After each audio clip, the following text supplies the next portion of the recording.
The Arizona dark holds its breath. A woman stands on a ridge above a burning ranch, rifle raised, smoke threading up from the valley floor where men with hired guns have come to take what was never theirs. She does not flinch. She does not call for help. She has been waiting for this night for 2 years, 3 months, and 11 days. Since the morning her husband rode out before the sun and did not come back. Below, boots cross her land. Torches move through her barn. She knows every inch of this ground, every shadow, every stone. They came for the copper buried beneath her south pasture. They came thinking a widow would fold. The Sharp's rifle settles against her shoulder. They were wrong. The desert does not forgive. That was the first thing Nora Calloway's father told her when she was old enough to sit a horse alone, when the Arizona sun had already burned the back of her neck to the color of old copper, and the saguaro stood around them, like silent witnesses to everything the land had seen and kept. The desert does not forgive. It only remembers. And she had spent 44 years learning exactly what he meant by that. Learning it in the way you learn the things that matter, not from books or sermons but from the ground itself, from the way it gave and took, from the way it held the shapes of boots and hooves and wagon wheels, long after the people who made those marks had turned to dust and memory. 2 years, 3 months, and 11 days since James Calloway went out on a November morning with his rifle and his good hat, and did not come back. She still counted. She had stopped telling people she counted. But she still did it, the way you press a bruise to remind yourself it is real. To remind yourself the pain is not something you invented in the dark hours before dawn, when the ranch house made its settling sounds, and every creak in the floorboards was something that could have been him coming in from a late check on the horses. The bedroom faced east. She had always been grateful for that. Grateful because the first light cme in hard and certain and gave her something to look at before she had to decide how to arrange her face for the day ahead. This particular morning, the light came in the color of a new penny, which meant heat, which meant the horses would need extra water before noon, and the eastern fence line would be shimmering by mid-morning, and Reed would already be out there, her son with his father's shoulders and her father's stubbornness, working without being asked because that was the only way he knew how to move through grief, quietly, forward, his hands always occupied. She dressed in the dark out of habit. Calico dress the color of dried clay, the one with the mended collar she kept meaning to replace. Leather vest over it, soft from years of wear, the pocket on the left side where she kept the small folding knife her father had given her, the summer she turned 16, tall boots already broken in at the ankle. Wide-brim felt hat on the peg by the door. Apache knife at her belt, the one with the bone handle carved smooth by her grandfather's hands before hers. She did not think about these things. She put them on the way she breathed. Outside, the air still held the night's coolness. Still held it the way the desert only holds things briefly, knowing it will burn them away by 9. Painted Canyon Ranch spread out before her in the gray blue of early morning. 1,800 acres of Arizona territory that her great-grandfather had worked out of raw land with a crew of 4 men and a determination that the family history described only as considerable. The house behind her was adobe and timber, 2 stories. The second story added the year she and James married, when they were both young enough to believe that bigger meant better and more rooms meant more future. The barn was to the south, weathered to a silver gray, that she had always thought was beautiful, in a way the new red-painted barns in the catalogs could never be. The horse paddock beyond it, the tool shed, the long fence line that stretched south and east and west until the land ran out of what was theirs and became what was not. She walked to the barn first, the way she always did. The horses knew her step. Thunder, the quarter-horse stallion with the white sock on his left foreleg, turned his big head before she opened the stall door and made the low sound that was not quite a greeting and not quite a question but something in between. Midnight, the dark mare was already awake and watching. And the others down the line, each one turning, each one acknowledging her the way animals acknowledge people they trust, which is quietly and without drama and with the kind of absolute certainty that humans rarely manage. She checked their water, checked their feed, ran her hand along Thunder's neck and felt the warmth there, the solid aliveness of him, and stood for a moment in the particular quiet of a barn before full daylight, which is one of the few kinds of quiet that actually deserves the name. Then she heard it, not the sound itself exactly, more the absence of what should have been there. The way Midnight's ears went up and forward. The way thunder shifted his weight.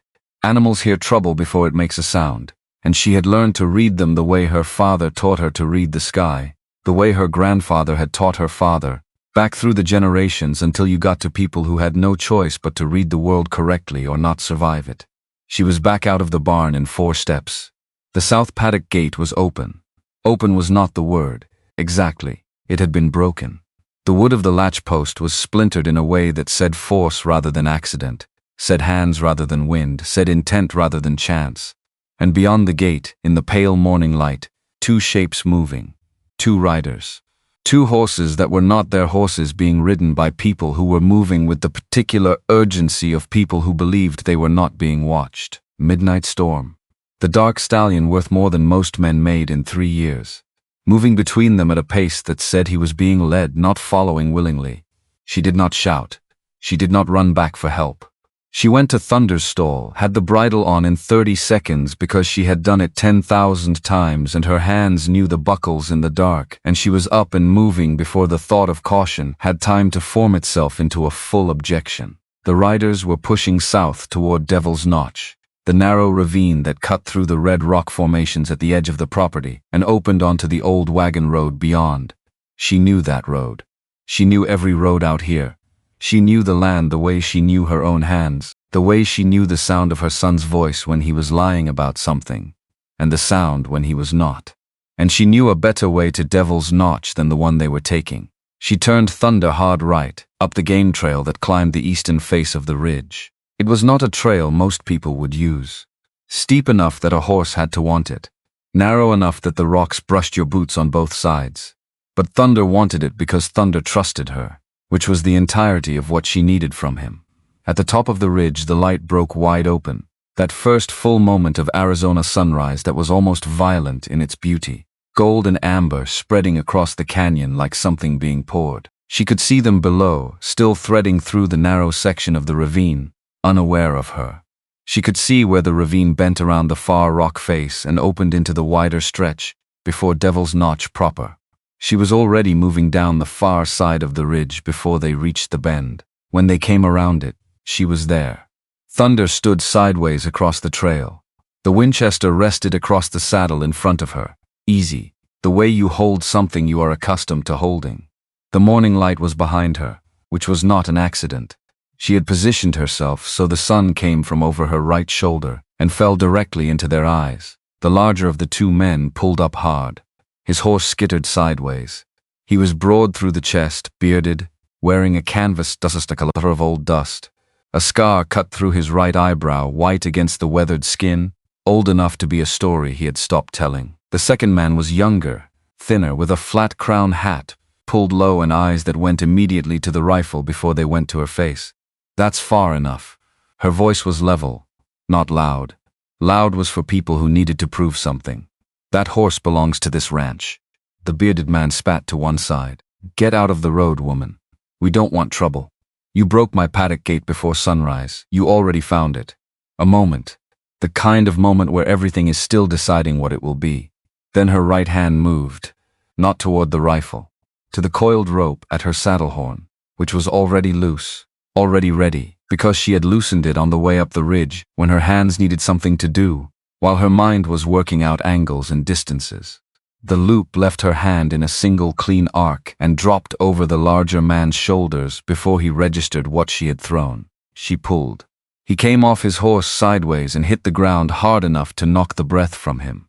She had him tied with the leather cord from her vest pocket before he got the breath back, wrists behind him, not tight enough to hold a calf. The younger man's hand went to his hip, to the gun there. Her other hand had already found the bone-handled knife. Not the Winchester. The knife, because the Winchester made a large statement and this needed a precise one.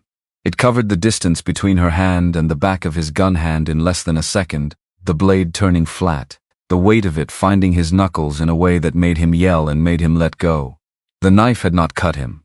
It had only convinced him. There was a difference, and she was exact about such differences. Next one, she said, I'm less careful about where it lands. He got down from his horse slowly. His hand was shaking. He got down and he stood there and he did not do anything else. It took her 4 minutes to have them both secured with durable leather cord on the ground, sitting up, back to back, tied to the same mesquite post at the side of the trail. Midnight Storm stood nearby, calm now, having decided the situation was resolved. The horse had better judgment than the men who had tried to take him. She retrieved her knife from the dirt, wiped it on the side of her boot. Then she crouched down in front of the bearded man to check the knot, and that was when she saw it. The left side of his neck, just above the collar of his duster. A tattoo, not large, not elaborate. A lion in profile facing right with a small crown above its head. Simple lines like something made from a template rather than imagination, like a mark that was meant to be recognized by the people who needed to recognize it, rather than admired by anyone else. She knew that mark. Every rancher within 50 miles of the Arizona territorial border knew that mark, or should have. It appeared in conversations that dropped low when they got to the relevant part. It appeared in warnings that passed between people who moved livestock or owned land near the rough southern stretches of the territory. It was the mark of Tate Boone's outfit, sometimes called the Panhandle Crew, sometimes called other things depending on who was doing the calling, working out of the Texas Panhandle and ranging wherever the work took them. Work that ranged from cattle theft to things that cattle theft was used to cover for. These were not ordinary horse thieves. She stood up, looked out over the canyon. The morning light was doing what Arizona morning light did, making the landscape look permanent and indifferent and larger than any human problem. She was not afraid. She noticed that about herself. Not afraid, but something else. Something that felt like the closing of a door she had been leaving slightly open for 2 years. Something that felt like confirmation. She left them there and went back to find Reed. Her son was already moving when she came over the South Rise, already on horseback, riding toward the sound that had not quite been a sound, toward the instinct that had woken him. He was 22 years old and he had his father's particular way of sitting a horse, upright and easy at the same time, as if the horse was an extension of his own intentions rather than a separate creature he was managing. Flannel shirt the color of sage, canvas trousers, leather suspenders, boots worn pale at the toe. The colt at his hip that James had given him on his 19th birthday, cleaned and kept with the same conscientiousness he brought to everything. When she told him what she had found at the paddock and what she had done about it, he listened without interrupting, the way James had listened, the full attention of someone who understood that the details were not decoration but load-bearing. The Boone outfit, not a question. The mark was clear. They came for midnight specifically. They came for midnight specifically. She paused. Or they came to see what would happen when they tried. He looked at her, really looked at her, the way young people look at their parents when they are reassessing something they thought they had already figured out. You think it was a test. I think men like that don't show their hand first. I think they show something that looks like their hand while they decide what to do with the real one. Marshal Clem Porter arrived 2 hours later on a roan that was going gray at the muzzle, the badge on his wool coat catching the morning light. He was 52 years old and had been marshal of this stretch of Arizona territory for 11 years, long enough that the job had become a kind of whether he existed inside rather than something he actively performed. He had the square, deliberate face of a man who had decided long ago that composure was worth more than quickness, and he wore it the way he wore everything, without much adjustment for circumstances. He took the 2 men into custody with a minimum of conversation, asked Nora a few questions that were practical rather than investigative, looked at the broken paddock gate without comment. When he turned to leave, she noticed that he looked at the tattooed mark on the large man's neck for slightly longer than he needed to, and that he did not write anything down when he did. She noticed. She said nothing about noticing. Old Solomon Gray arrived before noon, which was not unusual. Solomon had a way of appearing when things happened on this ranch that suggested either very good instincts or very good information, and Nora had never been inclined to ask which because she trusted both. He was 73 years old, Apache by blood and by everything else that mattered, and he moved through the world with the particular authority of someone who had long ago stopped needing the world's permission for anything. His wool coat had been the color of brown once, a long time ago. His moccasin boots were worn thin at the heel. His braid, silver white and long, was tied with a narrow piece of red cloth that Nora recognized as coming from a shirt she had given him 3 winters previous. He sat down on the bench outside the barn without being invited because he did not need invitations to this property, had not needed them since her father was alive, and perhaps before that. The Boone outfit, he said. She had not told him yet. How do you know? Word moves. He accepted the cup of coffee Reed brought out without looking up. From the middle distance he appeared to be reading like text. The Boone outfit does not ride north for horses. They ride north for land. This is not their land. Not yet. He looked at her then, dark eyes that had been looking at hard things for 7 decades, and had reached a kind of peace with the looking. Harlan Cutter has been buying mineral rights east of Tucson for 2 years. Every parcel between here and the Willows, every parcel but this one. The name settled in the air between them like smoke. Harlan Cutter. She had heard that name attached to various descriptions over the years, none of them flattering. All of them delivered in the tone people use when they are describing something they consider powerful enough to require that tone. 58 years old. Owner of First Territorial Bank in Tucson. Black wool suit in weather that called for something lighter, because the suit was not about comfort but about communication. Pocket watch on a gold chain. The kind of man who shook hands with both of his hands and looked you directly in the eye and said absolutely nothing of what he was actually thinking. He had sent her 3 letters in the past year. Formal letters on bank stationery, expressed in the careful language of business, offering to purchase Painted Canyon Ranch at prices that went up with each letter. She had used the first as kindling. She had sent the second back with a single line written on the back, in her own hand, not for sale. The third she had burned in the kitchen stove on a Tuesday morning while Reed watched and said nothing, and the fire accepted it without comment. He wants the land that badly, she said. He wants what's under it. Solomon set his coffee down. There are men who come through the reservation every few months, dressed like utility workers, asking questions about the ground. What kind of rock comes up when you dig? Where the water runs underground? What the old-timers say about what the earth holds in this part of the territory. He paused. They ask those questions the way men ask questions when they already know the answer, and need someone else to confirm it without realizing they're confirming anything.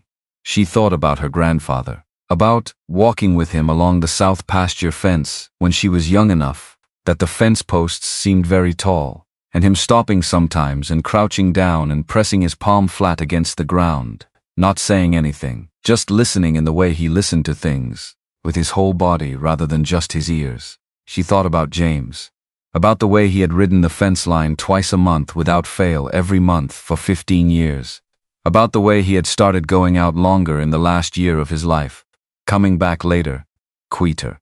She thought about the thing she had been not quite thinking for 2 years and felt it move closer to the surface. Cutter wants the mineral rights, she said. He's already sold them. Solomon looked at her steadily. Contingent on acquisition of the land. She stood up.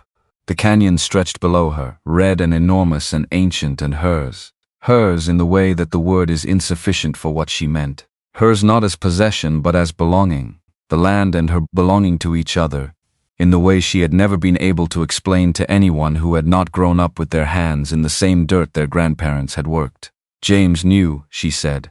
Not a question either, not quite. Solomon did not answer, which was its own kind of answer. That night she could not sleep, she did not fight it.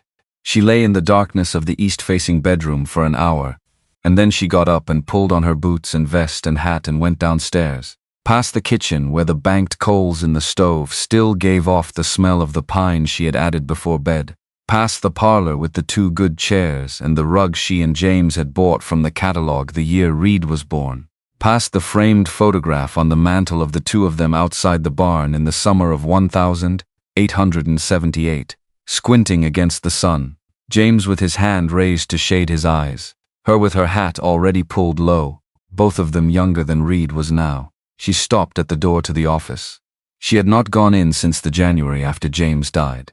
That January she had gone in once to find the deed documents and the bank papers, and the insurance certificate, the practical things, and she had done it quickly, and with her mind in the particular locked-down state she had developed for necessary tasks that were also unbearable, and then she had not gone back.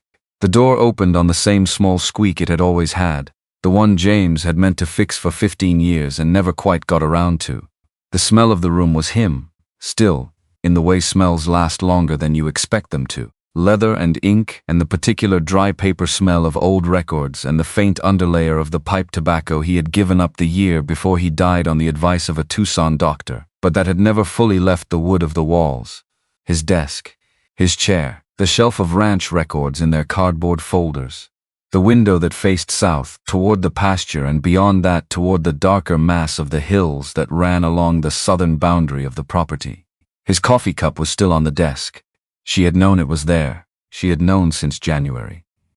She had not touched it because she was not ready to decide what touching it would mean, and also because in some irrational, persistent part of herself, she believed that leaving it there was a kind of fidelity to something she could not name, a refusal to complete the past tense of him. She sat down in his chair, felt the worn leather of it, the impression of his back in the way furniture takes on the shape of the person who uses it for decades.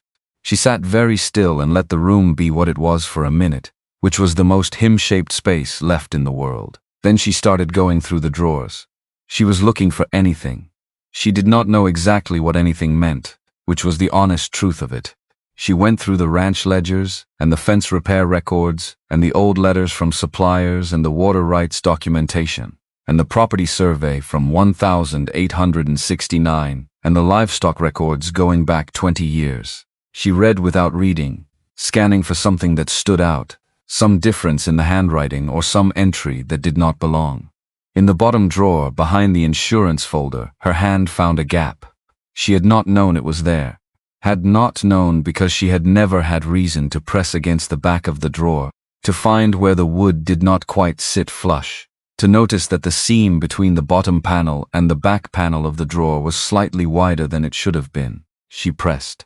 The panel gave. Swung back on a simple hinge she could now see had been recently oiled, recently used, worked enough that it moved easily rather than sticking the way old wood sticks. The notebook was there. Small. Brown leather cover, the kind sold at the dry goods store in Tucson. Unremarkable. The kind of thing you would not notice if you saw it on a desk. She lifted it out. Opened it. James's handwriting. The particular upright, careful hand of a man who had been educated by a woman with a ruler and strong opinions about letter formation, and had never quite unlearned it. She knew this handwriting the way she knew his voice, knew it in the back of her throat. She read from the beginning. The first entries were ordinary. Ranch observations, fence conditions, water levels in the creek. The kind of notes a careful man makes when he is in the habit of writing things down. But around 8 months before his death, the character of the entries changed. They became shorter, more careful, written in a way that suggested he was aware of the possibility of someone else reading them, choosing words that meant something to him but would mean less to a stranger. Increased traffic, south boundary, night movement, third occurrence this month, and then a few weeks later, spoke with C. Porter. He says he'll look into it. Does not seem surprised enough by what I told him. This stays between myself and this page for now. And then 2 months before, found the fence. South boundary, third post from the Wilson property line. Cut and rejoined with wire. Professional work, not a rancher. Someone who does this regularly, who knows how to make it look intact from a distance. And then 6 weeks before, wagon tracks from the Wilson property side. Heavy loads. Night, twice weekly at minimum based on the ground. I know what heavy loads at night on a dirt road mean in this part of the territory, and I don't need a badge to recognize it. She turned the pages slowly. Her hands were very steady. She was aware of them being steady in a deliberate way, the way you are aware of your own breathing when you are trying to control it. The second to last entry, going to speak to Aldridge directly. Not Porter. If Porter is Cutters, and I am increasingly convinced he is, then Aldridge is the right channel. Federal over local. I'll ride to Tucson Friday. He had not ridden to Tucson Friday. The last entry. She read it 3 times. South fence again tonight. The Wilson mine property has light in it. I have always known that mine was played out 30 years ago. The light says otherwise. Someone is working that mine. Someone has been working it for a while. I need to understand what they are pulling out of it before I go to Aldridge. Need to be sure of what I'm telling him. Going out to look tomorrow morning. If I'm right about what's there, this land is worth more than any of us knew. And if Cutter knows that, it explains everything. The letters, the pressure, the night wagon traffic, all of it. I won't be long. I'll leave before the sun. He had left before the sun. He had not come back before it set. The official record said hunting accident. A shot from an unidentified firearm, the inquest said. Possibly someone's stray round from the hills. Possibly his own weapon discharged accidentally.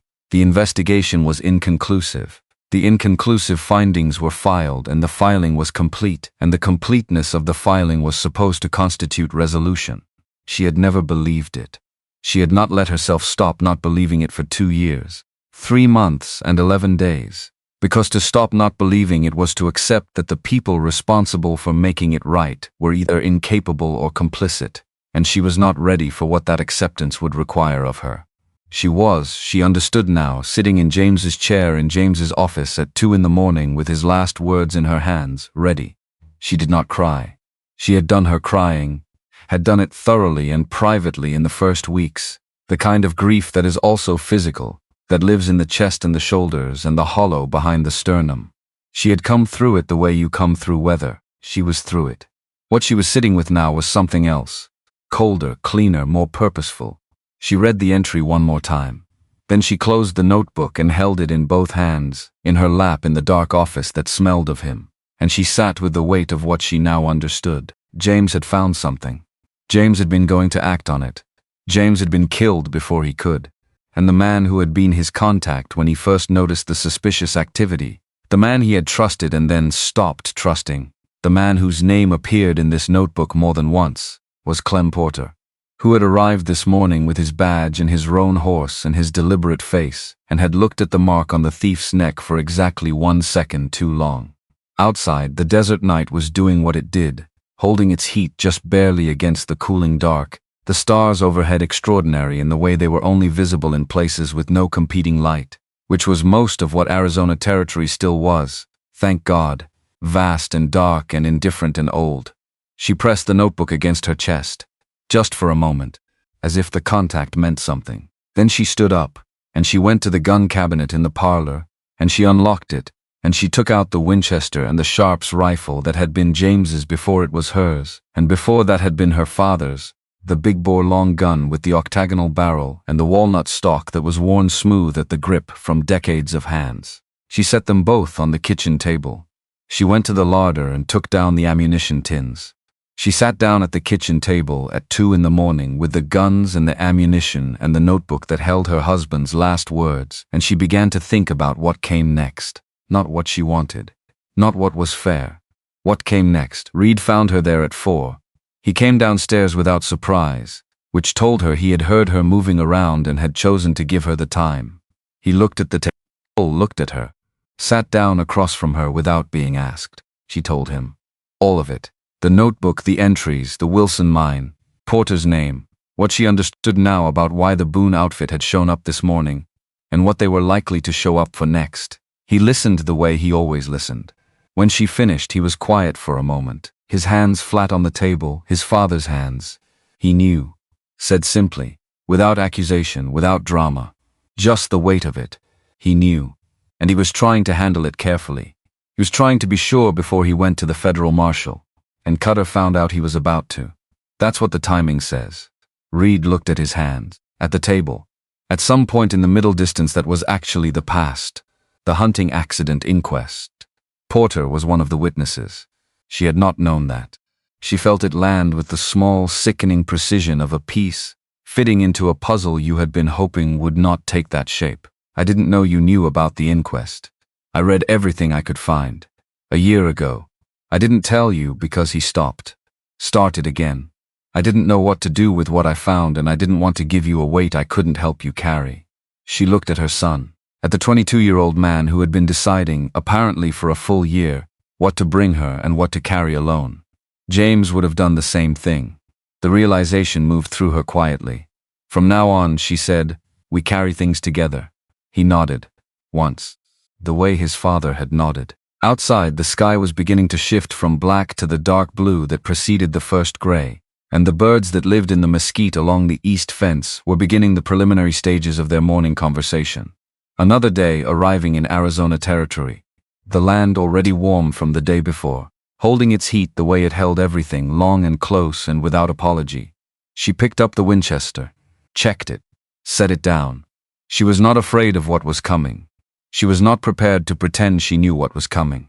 But she was, for the first time in 2 years, 3 months, and 11 days, moving towards something rather than away from it. The notebook sat on the table between them like the foundation of a case that had not yet been built but now had its cornerstone. "First light," she said.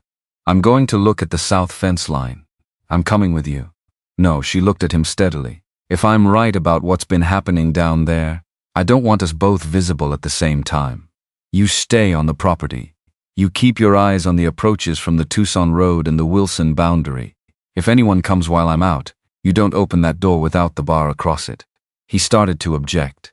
She could see it forming in the set of his jaw, the particular resistance of someone who does not want to be protected because they believe the person doing the protecting should not have to do it alone.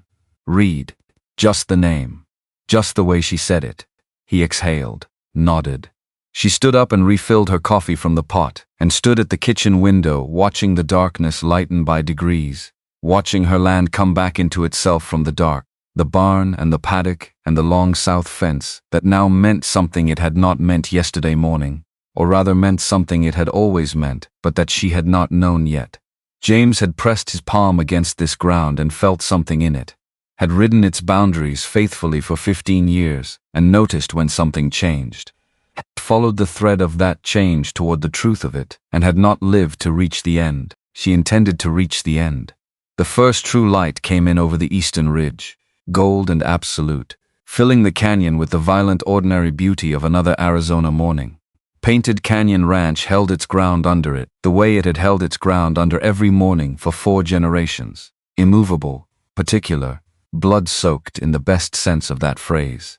The sense that meant people had poured themselves into this land, and the land had kept them.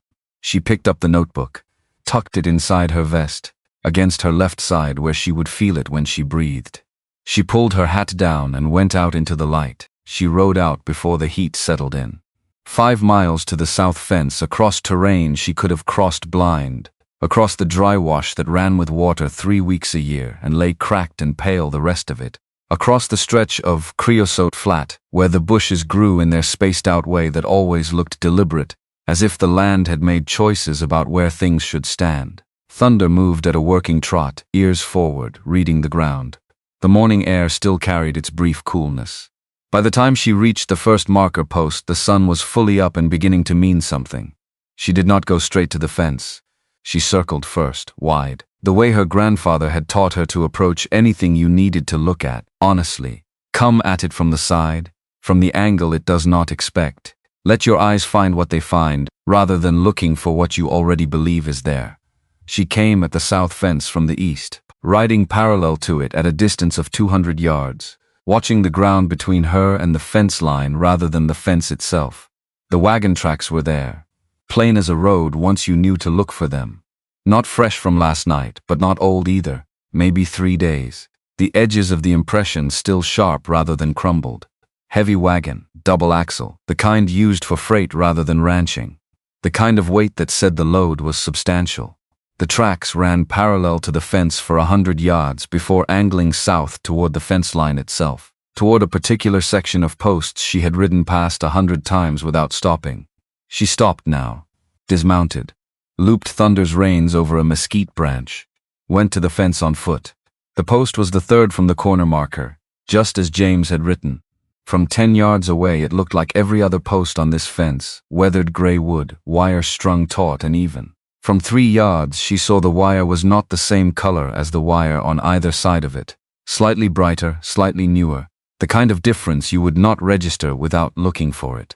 From 1 yard she could see where the cuts had been made and the wire rejoined with a splice that was good work, genuinely good work, done by someone who understood fencing well enough to make the repair look original rather than recent. She crouched down, looked at the ground on both sides of the fence at this point. On her side, on the ranch side, the soil was compacted in a way that said regular foot traffic, weight bearing down in the same place repeatedly. On the other side, which was technically open range before it reached the Wilson property line, the same. And in the loose dirt at the base of the post she found 2 things: a short length of wire coiled and left behind, the kind of detail a careful person might miss and a careless one definitely would, and a heel print. Boot, not moccasin. a working boot with a squared heel and a nail pattern at the toe that she memorized the way she memorized everything useful. She stood up and looked south. The Wilson property began a quarter-mile further on. The old mine on that property was visible from here. On a clear day, the dark rectangular cut of its entrance in the red rock face of the low hills. She could see it now, could see, if she looked carefully, something that she had not had reason to look carefully at before. Fresh marks in the earth below the mine entrance. Not cattle marks, not the random marks of weather. The regular, purposeful marks of equipment and foot traffic and work being done. James had been right. Someone was working that mine.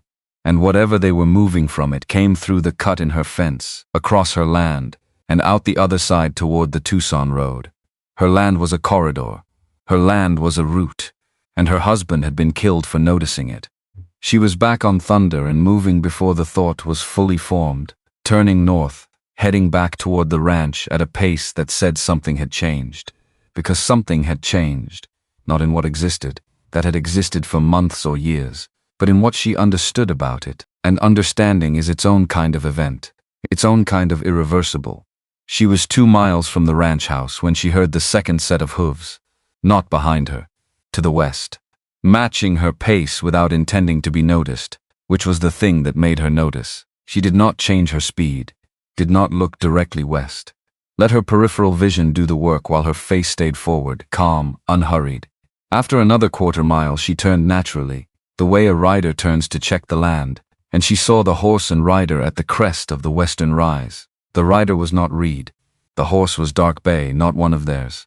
The rider sat it with the straight-backed posture of someone trained rather than natural, shoulders squared, hands low, the particular controlled stillness of someone who was trying not to look like they were watching. She turned Thunder directly toward the rise. The rider paused for a moment, then came down the slope toward her rather than pulling back. A calculated decision. Come forward before you look like you were avoiding. She gave the man credit for the instinct even as she calculated what it meant. He was perhaps 48, lean in the way of men who covered distance regularly, wearing a federal wool coat, navy gone dusty at the shoulders, a badge that caught the morning light at his chest. The Winchester in his saddle scabbard was well used. His face had the quality of open terrain, flat and showing everything and nothing at the same time. Mrs. Calloway. He brought his horse to a stop 20 feet from her with the ease of long practice. I'm Frank Aldridge, U.S. Marshal, Tucson office. She looked at the badge, looked at his face. You were watching me ride the fence. I was watching the fence line. You happened to be riding it. How long have you been watching the fence line? Long enough to confirm what your husband reported to our office. He did not look away when he said it, did not soften it or dress it. Just put the words in the air between them and let them stay there. He wrote to us 4 months before he died, provided a detailed account of the wagon traffic, the fence modifications, the correlation with activity on the Wilson property. We opened a case. The ground seemed to shift slightly under Thunder's feet, though the horse had not moved. She was aware of the notebook inside her vest, pressed against her ribs. And you let him ride out there alone. We didn't know he was going out. We didn't know what was happening until after.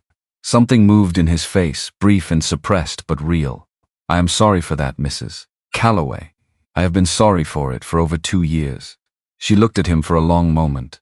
The desert around them was doing its indifferent morning business, the light climbing, the heat building, the birds going about their bird concerns with complete disregard for the 2 humans sitting on horses, discussing murder and complicity and what comes next. Get down, she said.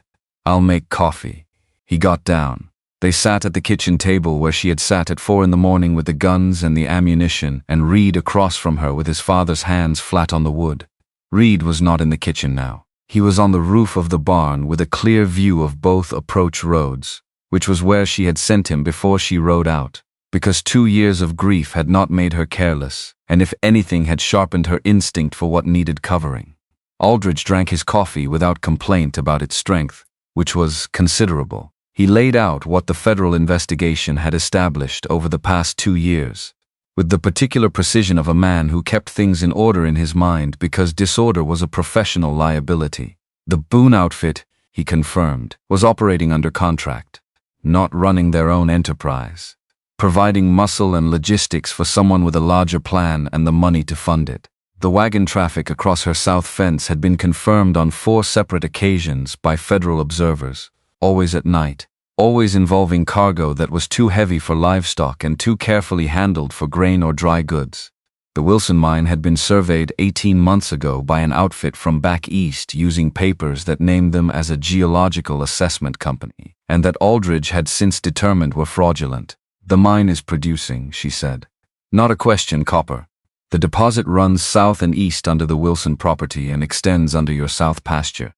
Based on what our geological contact has told us, the portion under your land is substantially the more valuable section of the whole." She held her coffee cup, felt the warmth of the ceramic against her palms. "What's it worth?" Aldridge's jaw shifted slightly. "Conservative estimate, based on current market prices and the extent of the deposit as surveyed. $40,000. The number sat in the kitchen the way large numbers do, occupying space, changing the dimensions of everything around it. "Cutter knows this," she said. "Cutter commissioned the survey. He knows it precisely. And he sold the mineral rights contingent on acquisition of the land before he had acquired it, which is the kind of confidence that requires either very good connections or a plan he considered essentially guaranteed." "Who did he sell the rights to?" Aldridge set his cup down. "Governor Wallace Pruitt is the primary investor in the syndicate that purchased them. Territorial governor, which is why the local legal apparatus has been less than fully functional in pursuing this matter." There it was. All of it at once, the full shape of the thing, the way a landscape looks when the fog burns off and you see not just the foreground but everything behind it all the way to the horizon. A banker with political connections and enough money to hire a Texas outfit and enough ambition to arrange what needed to be arranged. A territorial governor with a financial interest in the outcome and the power to slow any official process that might threaten it. A local marshal who had been compromised and had stayed compromised, because the alternative required a kind of courage he had not managed to find. And James, who had found it all by riding his own fence line faithfully for 15 years, had paid for the finding with his life. "You need to leave the ranch," Aldridge said. "You and your son, while we pursue this through federal channels." "No," said flatly. "Not with heat, not with drama. The way you say something you have already decided. Mrs. Calloway, these are men who have already committed murder, who have the resources to do it again and the connections to make it inconvenient for anyone who tries to make them answer for it. You staying here puts yourself and your son in direct danger. Leaving here puts my land in direct danger." She looked at him across the table. "And my land is not less important to me than my safety. My family has worked this ground for 4 generations. My husband is buried on that ridge. His father and mother are buried on the east slope. If I leave, Cutter will find a way to make sure I can't come back. I know men like Cutter. Giving ground to them is not a temporary retreat. It's a permanent decision." Aldridge studied her face for a moment with the expression of a man who is reassessing something he came in with a settled opinion about. "At minimum, accept additional presence. I have 2 deputies I can position on your property under agricultural worker cover." She considered this. "They know how to work a ranch?" "Passably. Put them on the east fence line. Real work. If they're not doing real work, they'll look wrong to anyone who knows ranching. And the Boone outfit will have someone watching this property before they move again." She stood up and took his cup before he finished with it, which was the signal that the conversation was moving forward whether he was ready or not. "And I want to be told what you find before you decide what to do with it. Not after." He looked like he wanted to argue. He did not argue. "Agreed."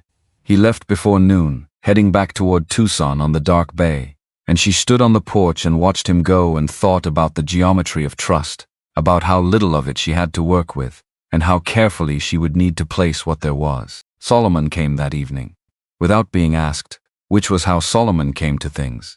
He brought his great-nephew Dawes with him. 28 years old, broad through the shoulders with a tracking knife at his belt, and the particular quiet of someone who had learned to move through the world, making as little impression on it as possible, which was a skill that looked like shyness until you understood what it actually was. They unsaddled their horses at the barn and came to the kitchen, and Solomon accepted coffee, and Dawes declined it, and they sat down. "Cutter is buying," Solomon said when she had told them what Aldridge had confirmed. "He's been buying north of here, too. The Hennessy parcel and the old Parker land. 3,000 acres in the last 18 months. Assembling. Reed, who had come in from his evening check of the horses, pulled out the chair across from Dawes and dropped into it. He's assembling the whole basin. Everything except Painted Canyon. Solomon looked at her steadily. Which is why the Boone outfit showed up yesterday. Which is why they'll show up again. Not just show up, Dawes said. His voice was low and careful with consonants. They'll escalate. The morning test was to see if you'd fold or call for help or go quiet. You did none of those. So the next move is harder. He paused. That's how Boone's crew operates. I've tracked them twice before, down in the Panhandle country. They test first, then they push. When, she said. Not if. Dawes looked at his hands. Days. Maybe a week. They won't wait for you to get organized. She thought about the south fence, about the cut wire, and the bright new splice and the compacted soil on both sides of the post and the heel print in the loose dirt at the base. She thought about the mine entrance she could see from the fence line, the marks of regular work in the earth below it. She thought about the notebook inside her vest, which she had not put down since she found it, which she had folded into her vest pocket, with the care she would give to something she did not want to lose, because she was not going to lose it, and she was not going to lose this land. And she was not going to stand still while Harlan Cutter completed the assembly he had started, and then sold the whole of what her family had built to a territorial governor who had never worked a day of it with his hands. We should talk about what we have, she said, and what we can make of it. They talked until the lamp oil burned low.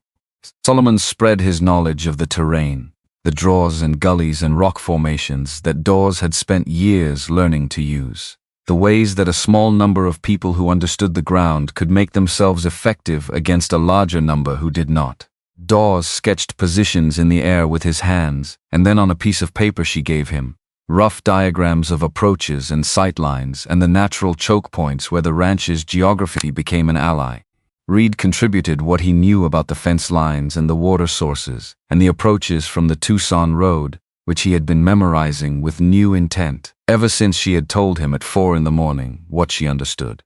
She listened and asked questions and stored everything she heard in the organized way she had always stored useful information, ready to be retrieved when it was needed rather than held in front of her as a comfort. At some point during the evening she realized that she was not afraid, had not been afraid since she found the notebook, since the shape of the thing had become clear enough to think about rather than just feel. Fear was what she had been carrying for 2 years, the particular fear of not knowing, of the official version of James's death sitting in her like something she could not digest and could not expel. Now she knew, and knowing, even when what you know is terrible, is different from not knowing in a way that reorders everything. What she felt now was something she recognized from other times in her life, from the years of the hard droughts, and the year the bank had threatened to call the loan, and the year Reed was sick for 3 months, and the doctor's face had been carefully neutral in a way that told her he was not certain, a kind of locked-in attention. All the things that were not immediately relevant falling away, leaving only the shape of the problem and the tools available to address it. The night was full dark by the time Solomon and Dawes went to the barn to sleep, which they had done before in seasons of necessity, and which they did without ceremony now. Reed checked the bar on the front door and the back door and went upstairs. She did not go upstairs. She sat for a while at the kitchen table alone. The ranch was quiet around her in the way that contained rather than empty, the animals in the barn going through their nighttime processes, the land outside doing what it did at night, cooling slowly, adjusting, holding what it held. She took the notebook out of her vest pocket and put it on the table, looked at it, did not open it. She had read it enough that the words were inside her now, carried the way you carry things that have changed your understanding of what happened. She thought about what Aldridge had said. $40,000.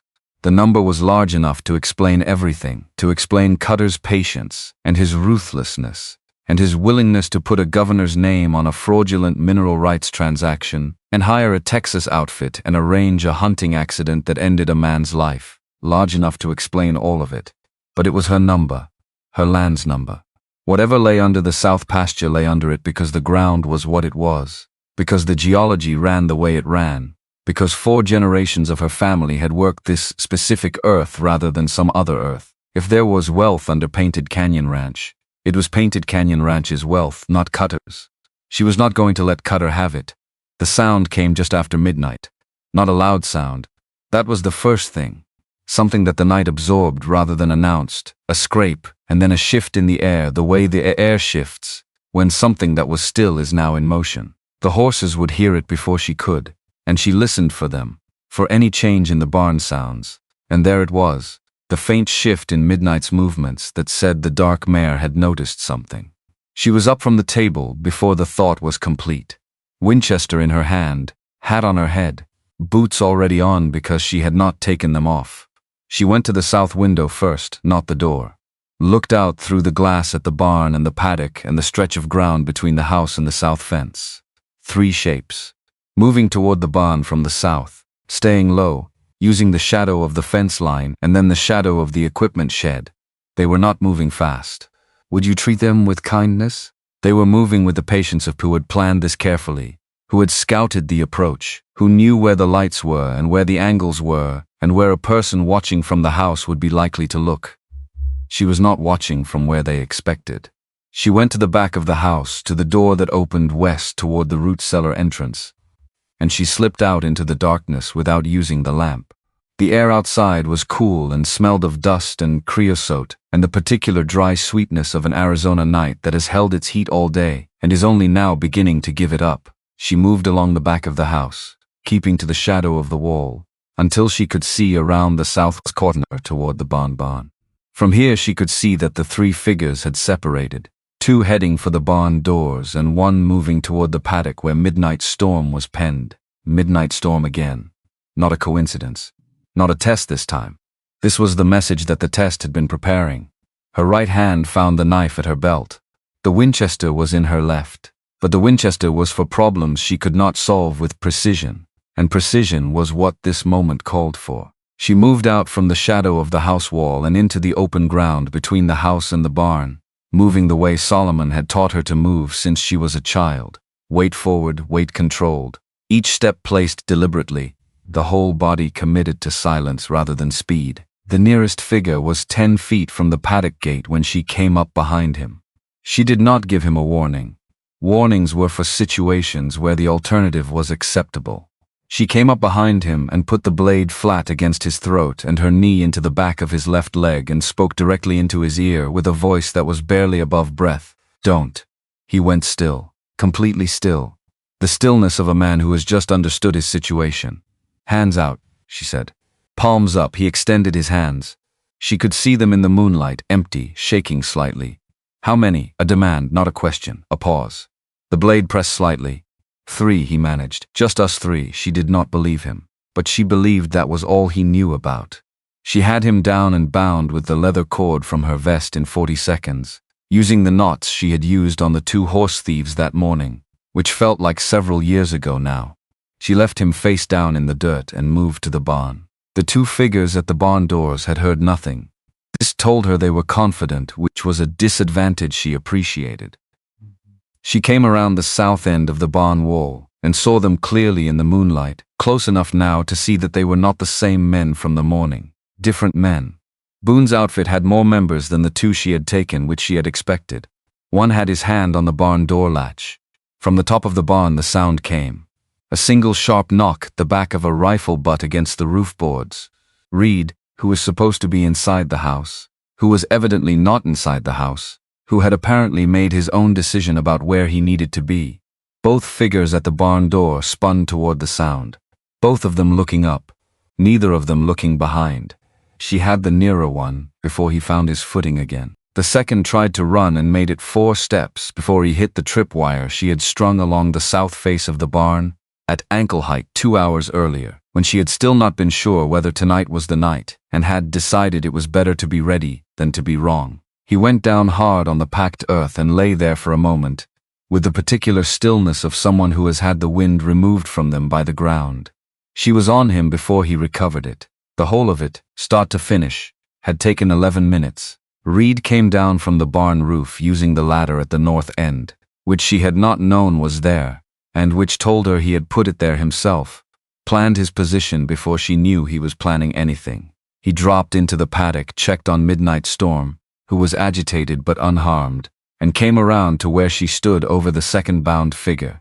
His flannel shirt had come untucked, and he was breathing harder than he would have liked her to notice. But his hands were steady. His face was the face he used when he had decided on something and done it, and was now at peace with having done it. "You were supposed to be inside," she said. "You were supposed to have backup. A silence. The kind that contains a renegotiation. Next time you tell me." She looked at him. "Whether I'll like it or not, same to you." She almost said something else, did not. Let it stand where it was. They were finishing securing the third man when the sound of hooves came from the north.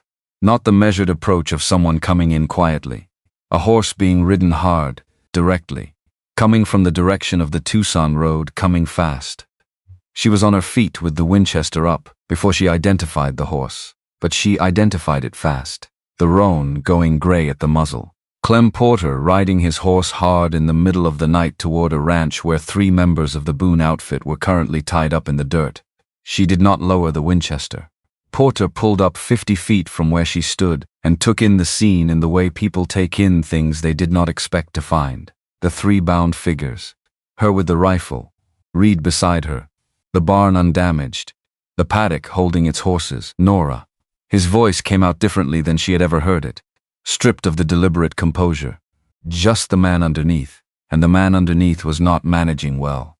"I didn't know they were coming tonight. I swear to you I didn't know. Why are you here, Clem?" "Because I got word that something was planned and I rode out." He stayed on his horse. Did not come closer. Perhaps understood that the distance was what she was allowing him and that coming closer was not his decision to make. "I've been riding out when I get word. Trying to make sure." He stopped. Started again. "Trying to make sure nothing happened to you or the boy. I know that's not enough. I know it doesn't undo anything. I'm not asking you to receive it as payment. I'm just telling you what I've been doing." She looked at him for a long moment. At the man who had been James's friend since before she knew either of them. At the badge on his coat. At the horse breathing hard from the ride it had just made. At the hands on the reins that were not as steady as they had been this morning. "Dismount," she said. "Tie your horse." He dismounted, tied his horse. "Then come inside and tell me everything you know." She lowered the Winchester but did not put it away. "Everything, Clem. Not the version that makes it easier, everything." He walked toward the house with the gait of a man carrying more than his own weight. She watched him walk and thought about James writing in his notebook about not being sure if Porter was still his man. Thought about the gap between knowing you have done wrong and doing something about the knowing. Thought about the fact that he had ridden hard in the middle of the night to a ranch he believed was under threat, which was not the action of a man who was entirely lost, though it was also not enough. Not enough by itself. But perhaps enough to be useful. Reed fell in beside her and they followed Porter to the house and she put the kettle on the stove because the night was going to be long and what Porter had to tell her would need to be told in full and the full telling would need to be sustained by more than what either of them had already. Outside, the desert held the 3 bound men on the ground and held its temperature and held the marks of boots and hooves and the scuffle of a brief fight that would fade in a few days as the ground returned to its own concerns. And further out, in the hills to the south, the old Wilson mine sat with its darkness and its copper and its recent marks of equipment, sitting and waiting the way ground waits, which is forever, without urgency, knowing that the urgency belongs to the people above it and not to what lies below. She had tied 3 men tonight. She had asked a compromised marshal to sit at her kitchen table and account for himself. She had moved through her own land in darkness and come out the other side of it without injury. But what was coming was larger than tonight. She understood that with the same certainty she's understood the fence wire and the wagon fence wire and the wagon tracks, and the number that had sat in her kitchen that morning and changed the dimensions of everything. Cutter was not finished. Cutter had not committed himself this far to be turned back by a widow who knew how to throw a lasso and move quietly in the dark. She was not finished either. The kettle began to heat. Porter sat at her kitchen table with his hat in his hands. The night outside was what Arizona nights were, enormous and indifferent and full of things that were happening in it, whether anyone witnessed them or not. She sat down across from the marshal who had not protected her husband and said, with a steadiness that came from somewhere below her breastbone, somewhere that felt older than her individual life, "Start from the beginning, Clem, and don't decide what I need to know. Tell me all of it." He looked at her, looked at the table, and began. Porter talked for 2 hours.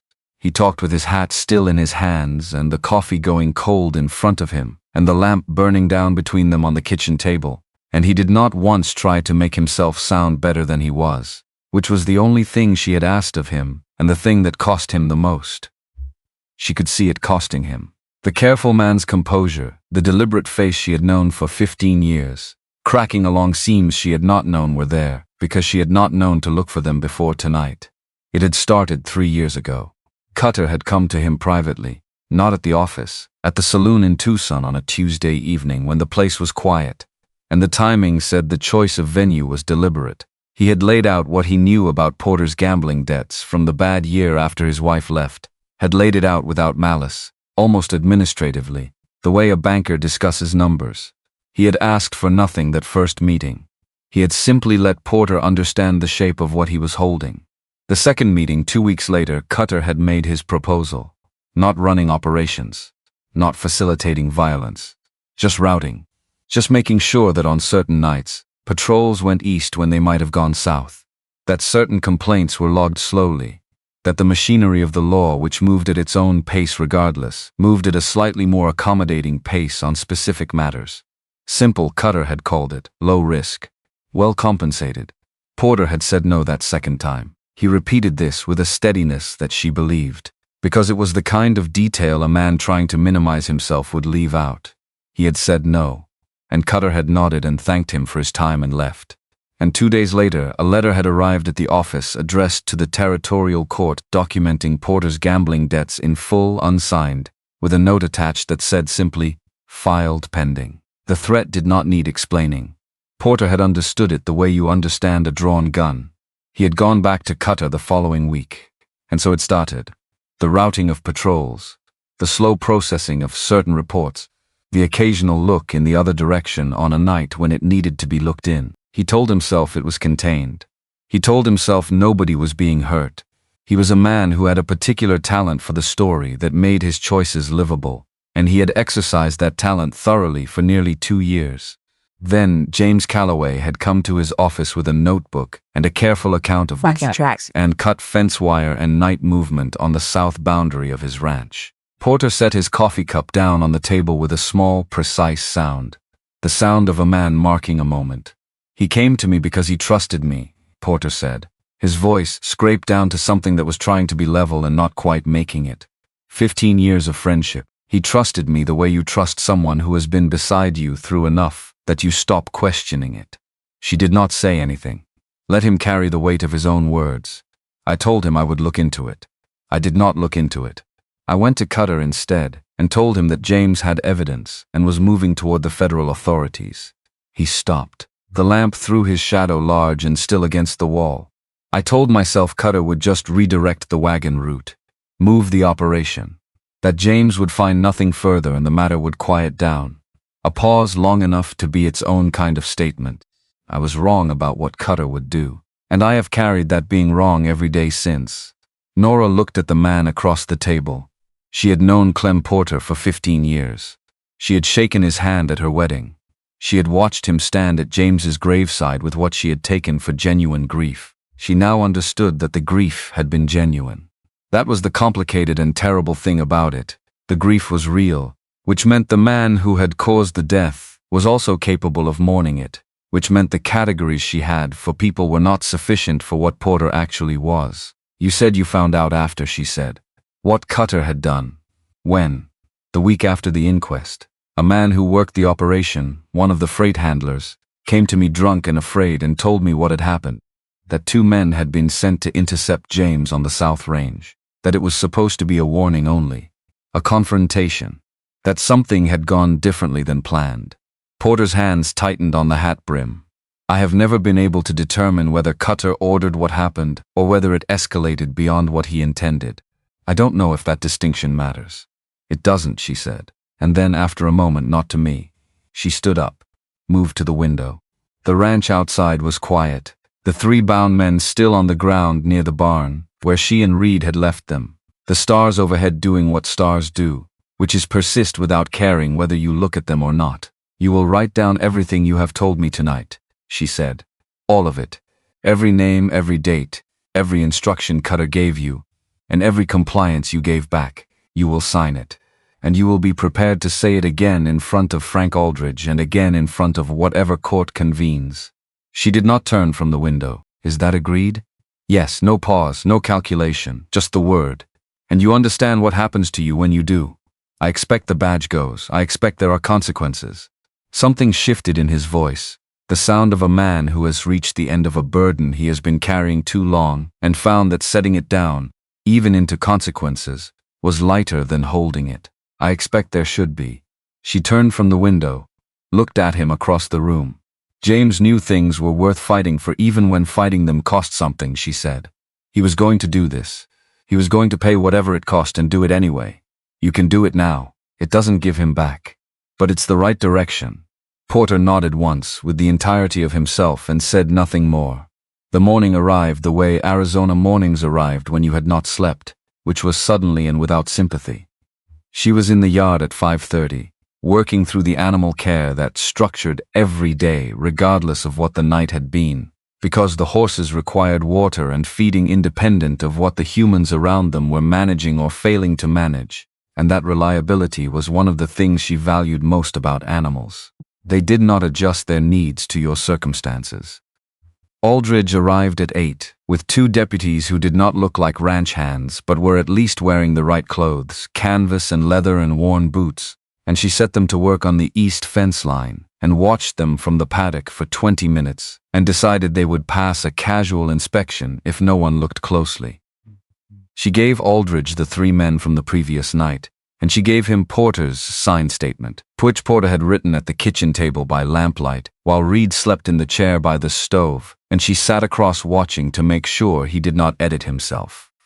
Aldridge read the statement with the face of a man assembling a larger picture from a piece he had been missing. He asked her 3 questions about the timing of the wagon traffic. He noted the location of the fence modification. He looked at the statement again.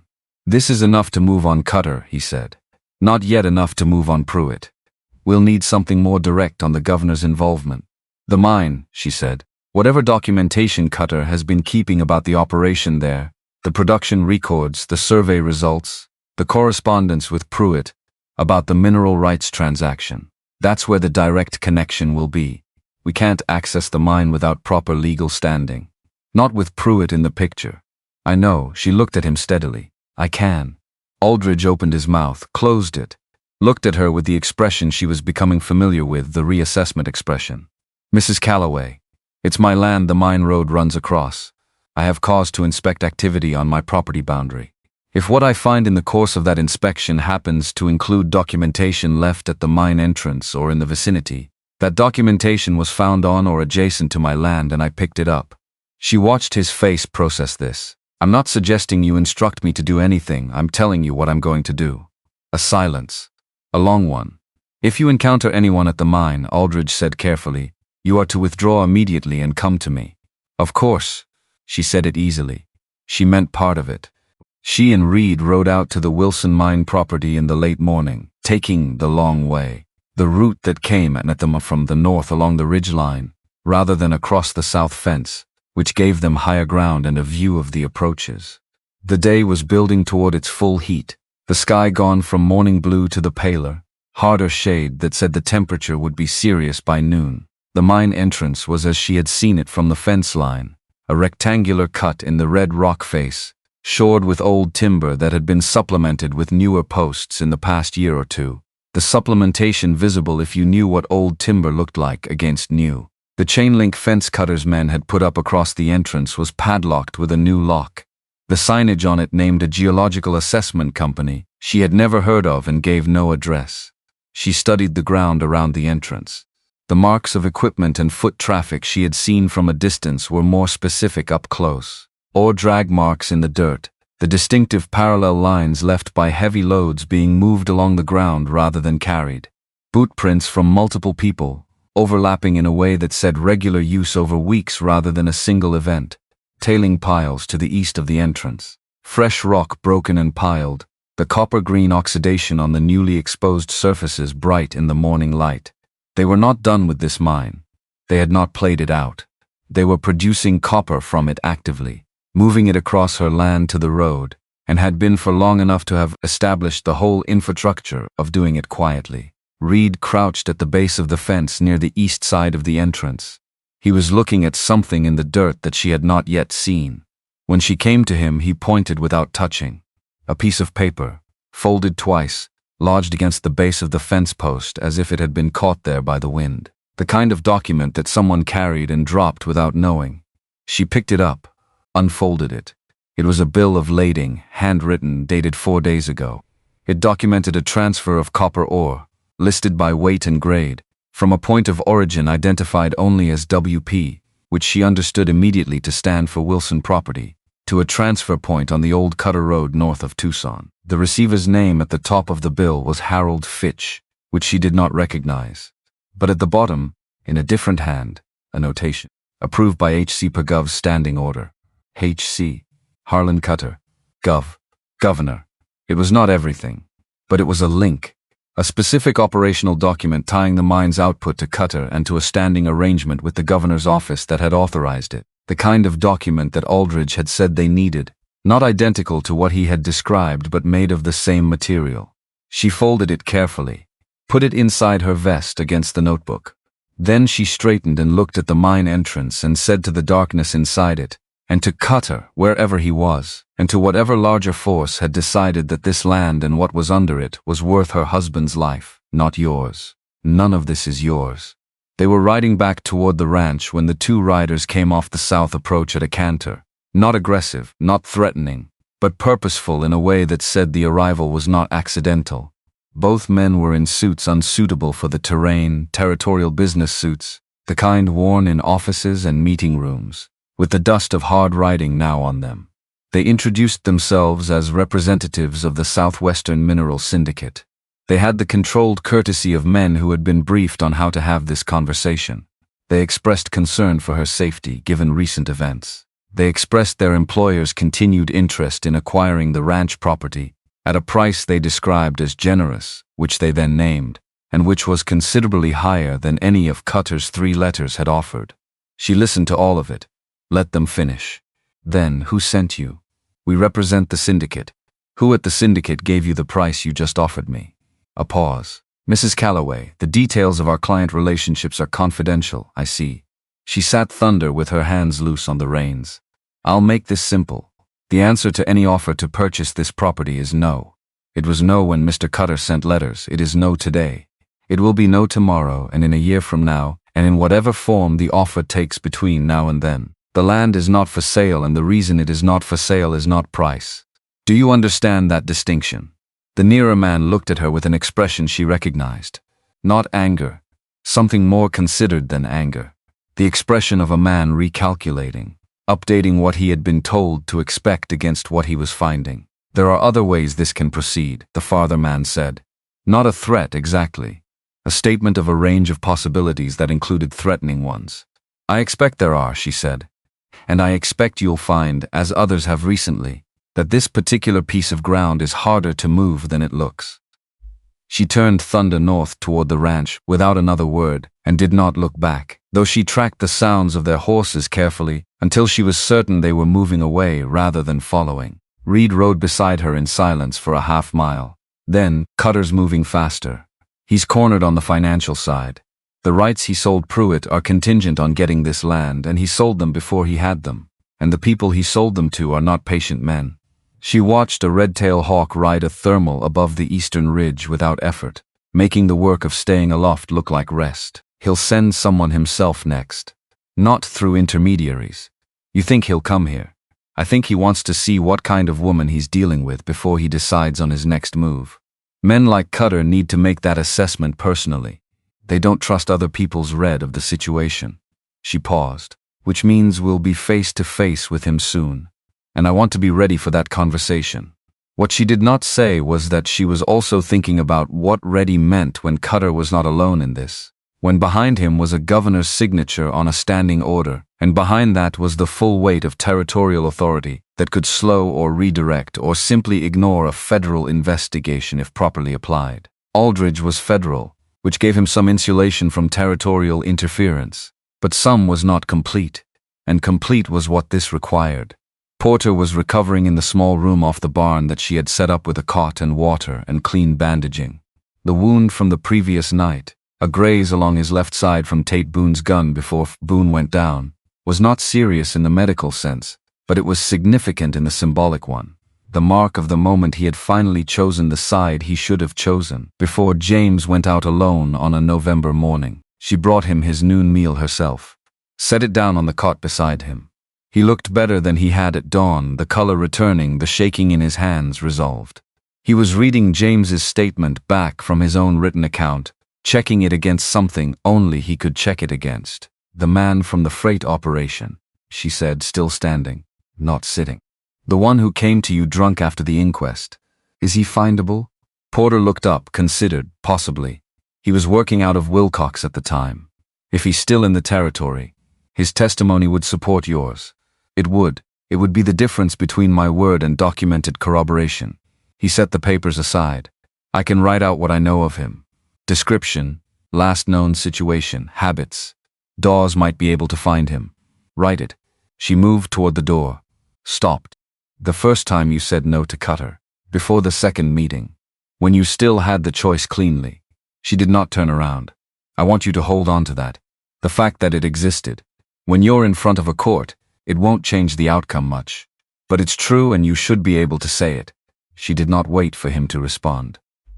She went back to the work of the day, which was the ranch's ordinary demands continuing their ordinary pressure regardless of everything else. Because ranches did not pause for the complications of the people who ran them, and she had always respected that about them.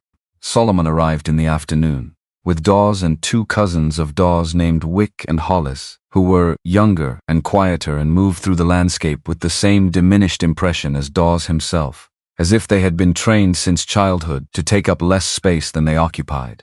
She gave them coffee and showed them the property map and laid out what she knew about the probable timeline. Cutter was going to escalate. The syndicate representatives this morning were not the escalation. They were the step before it, the last version of the polite approach before something harder came. The Boone outfit had suffered losses. 3 men in custody with Aldridge, the 3 from the previous night, added to the 2 from the horse theft. Whatever remained of Boone's crew was either gone or waiting for new instructions. The new instructions, when they came, would not be for tests or messages. He'll hire new men, Dawes said. He was looking at the property map with the particular attention of someone who reads terrain as language. Different kind this time, not outfit riders. Specialists. Men who are paid to complete things rather than to intimidate. How much time? Dawes turned to Solomon. Solomon turned the question over in the way he turned all questions, with the slowness that was not hesitation but thoroughness. 3 days, the older man said, maybe 4. He needs to find them and get them here. That's not fast, but it's not slow. Then we have 3 days to finish what we're building. She looked around the table at the 5 men assembled there, Reed and Solomon and Dawes and the 2 cousins, all of them quiet and watching her, all of them here because they had chosen to be, which was a different thing than obligation and a more substantial one. And we used them fully. The 3 days were not 3 days of waiting. They were 3 days of preparation so thorough that the ranch began to feel less like a home and more like an argument being assembled, every element of the terrain around it considered for its potential function in a conflict she could not prevent but could shape. Solomon and Dawes moved through the property like people reading a text they had read before in a different language, pointing out features she had lived beside for decades without registering as tactical. The dip in the south paddock ground that provided natural concealment, the rocky outcroppings along the north ridge, where a rifle could be positioned with the moon behind the shooter rather than in front, the equipment shed with its multiple exits that could be used for repositioning in ways the shed's original builder had not intended. She learned from them. She had always been a student of the land she lived on, but she understood now that she had been a student of the land in its agricultural dimension, its productive one, the dimension that sustained and fed and sheltered. She had not learned it as a terrain, as a set of positions and angles and natural advantages that could be employed in a contest. Solomon and Dawes were teaching her that second language, and she was learning it fast because she had always been a fast learner when the subject mattered. Reed worked alongside them with an intensity that was almost alarming in its focus. He had always been industrious, had always applied himself, But there was something different in the quality of his attention now, something that had clarified since the night with the barn roof and the decision he had made without consulting her. He was not following instructions. He was thinking. He was looking at the same terrain she was looking at and arriving at his own conclusions about it. And sometimes those conclusions preceded hers and she let them, because the point was not who got there first, but that they got there. On the second afternoon, Aldridge came back to the ranch with news that was two kinds of news at once. The first kind, the three men from the barn night were federal witnesses now, had provided testimony that filled in operational details of the route across her property and confirmed the connection between that route and the Wilson mine. The bill of lading she had found was in federal custody and was being authenticated. Enough was assembling on Cutter that Aldridge believed they could move on him within the week. The second kind of news, word from a contact in Tucson that someone had been asking about hiring specialists. Former military men, the kind who had come back from the war with skills that had limited peacetime applications unless you were willing to work in certain markets. 4 men. The contract had apparently been finalized. They're already hired, she said. The information suggests they were hired yesterday, which meant the 3 days was an optimistic estimate, which meant they might have 1 day, possibly 2, before something came at the ranch that was materially different from anything that had come before. She thanked Aldridge for the information. She did not tell him what she was thinking. What she was thinking was about the Sharps rifle that had been her father's, and then James's, the octagonal barrel, and the walnut stock, and the long, unforgiving accuracy of it in the hands of someone who had been shooting since childhood. What she was thinking was about the ridge to the north of the ranch house, the high point of the property, the position from which you could see everything below you and be seen by nothing above, because there was nothing above. What she was thinking was that she was done waiting for things to happen to her. The last 2 years she had been waiting, had been absorbing the shape of what had happened to James and to her land and to her life, had been a widow doing what widows were expected to do, which was survive and endure and diminish. She had survived. She had endured. She was done with the diminishing.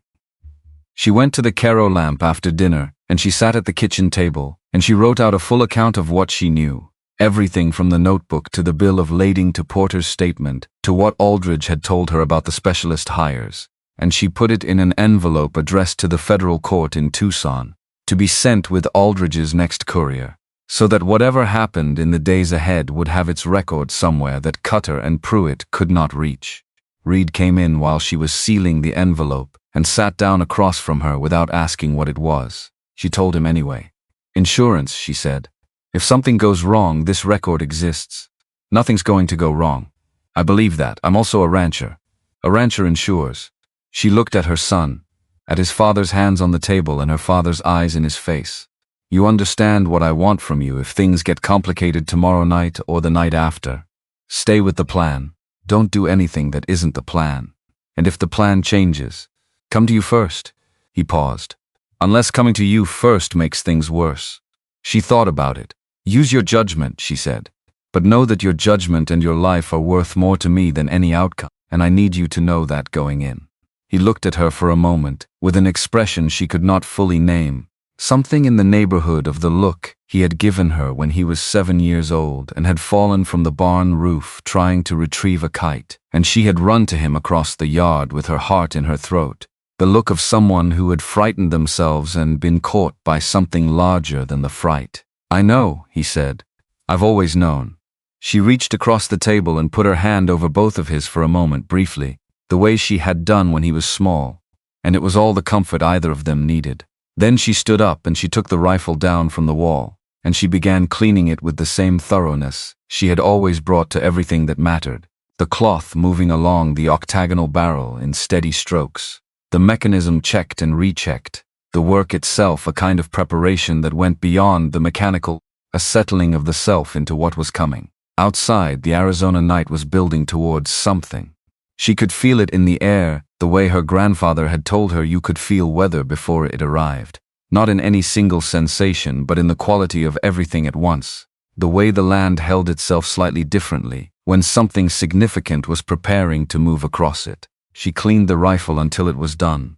Then she sat with it across her knees in the dark kitchen and let the night pass around her, And she thought about James, and about the ground under the south pasture that he had felt through the soles of his boots long before anyone had names for what it contained, and about the fact that some things are worth the cost of protecting them, not because the protection is certain to succeed, but because the alternative, the standing aside, the letting go, is a cost she had never been built to pay. The lamp burned down. She did not replace it. She sat in the dark and waited for what was coming, the way the land waited, which was with everything it was and had ever been, patient and particular and absolute. The trunk had been in the storage room for 2 years, 3 months, and some number of days she had stopped counting. Cedar wood, iron-banded, the initials JC burned into the lid.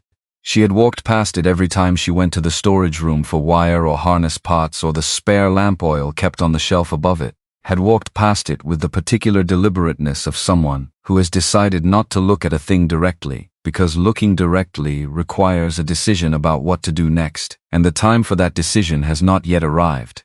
The time had arrived. She moved the canvas cover, lifted the lid on the same key from the ring she carried every day, the key indistinguishable from the one to the grain store or the tack room, which she now understood was deliberate, James making the significant thing look ordinary so its significance was his alone to know.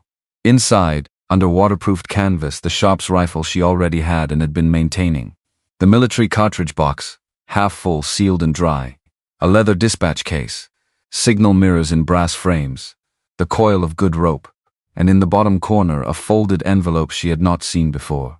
Her name on the front, his handwriting. She did not open it in the storage room.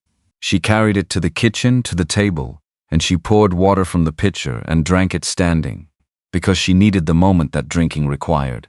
Then she sat down and broke the seal. He had written it over time. She could tell from the internal references, coming back to it across several weeks of the last months of his life.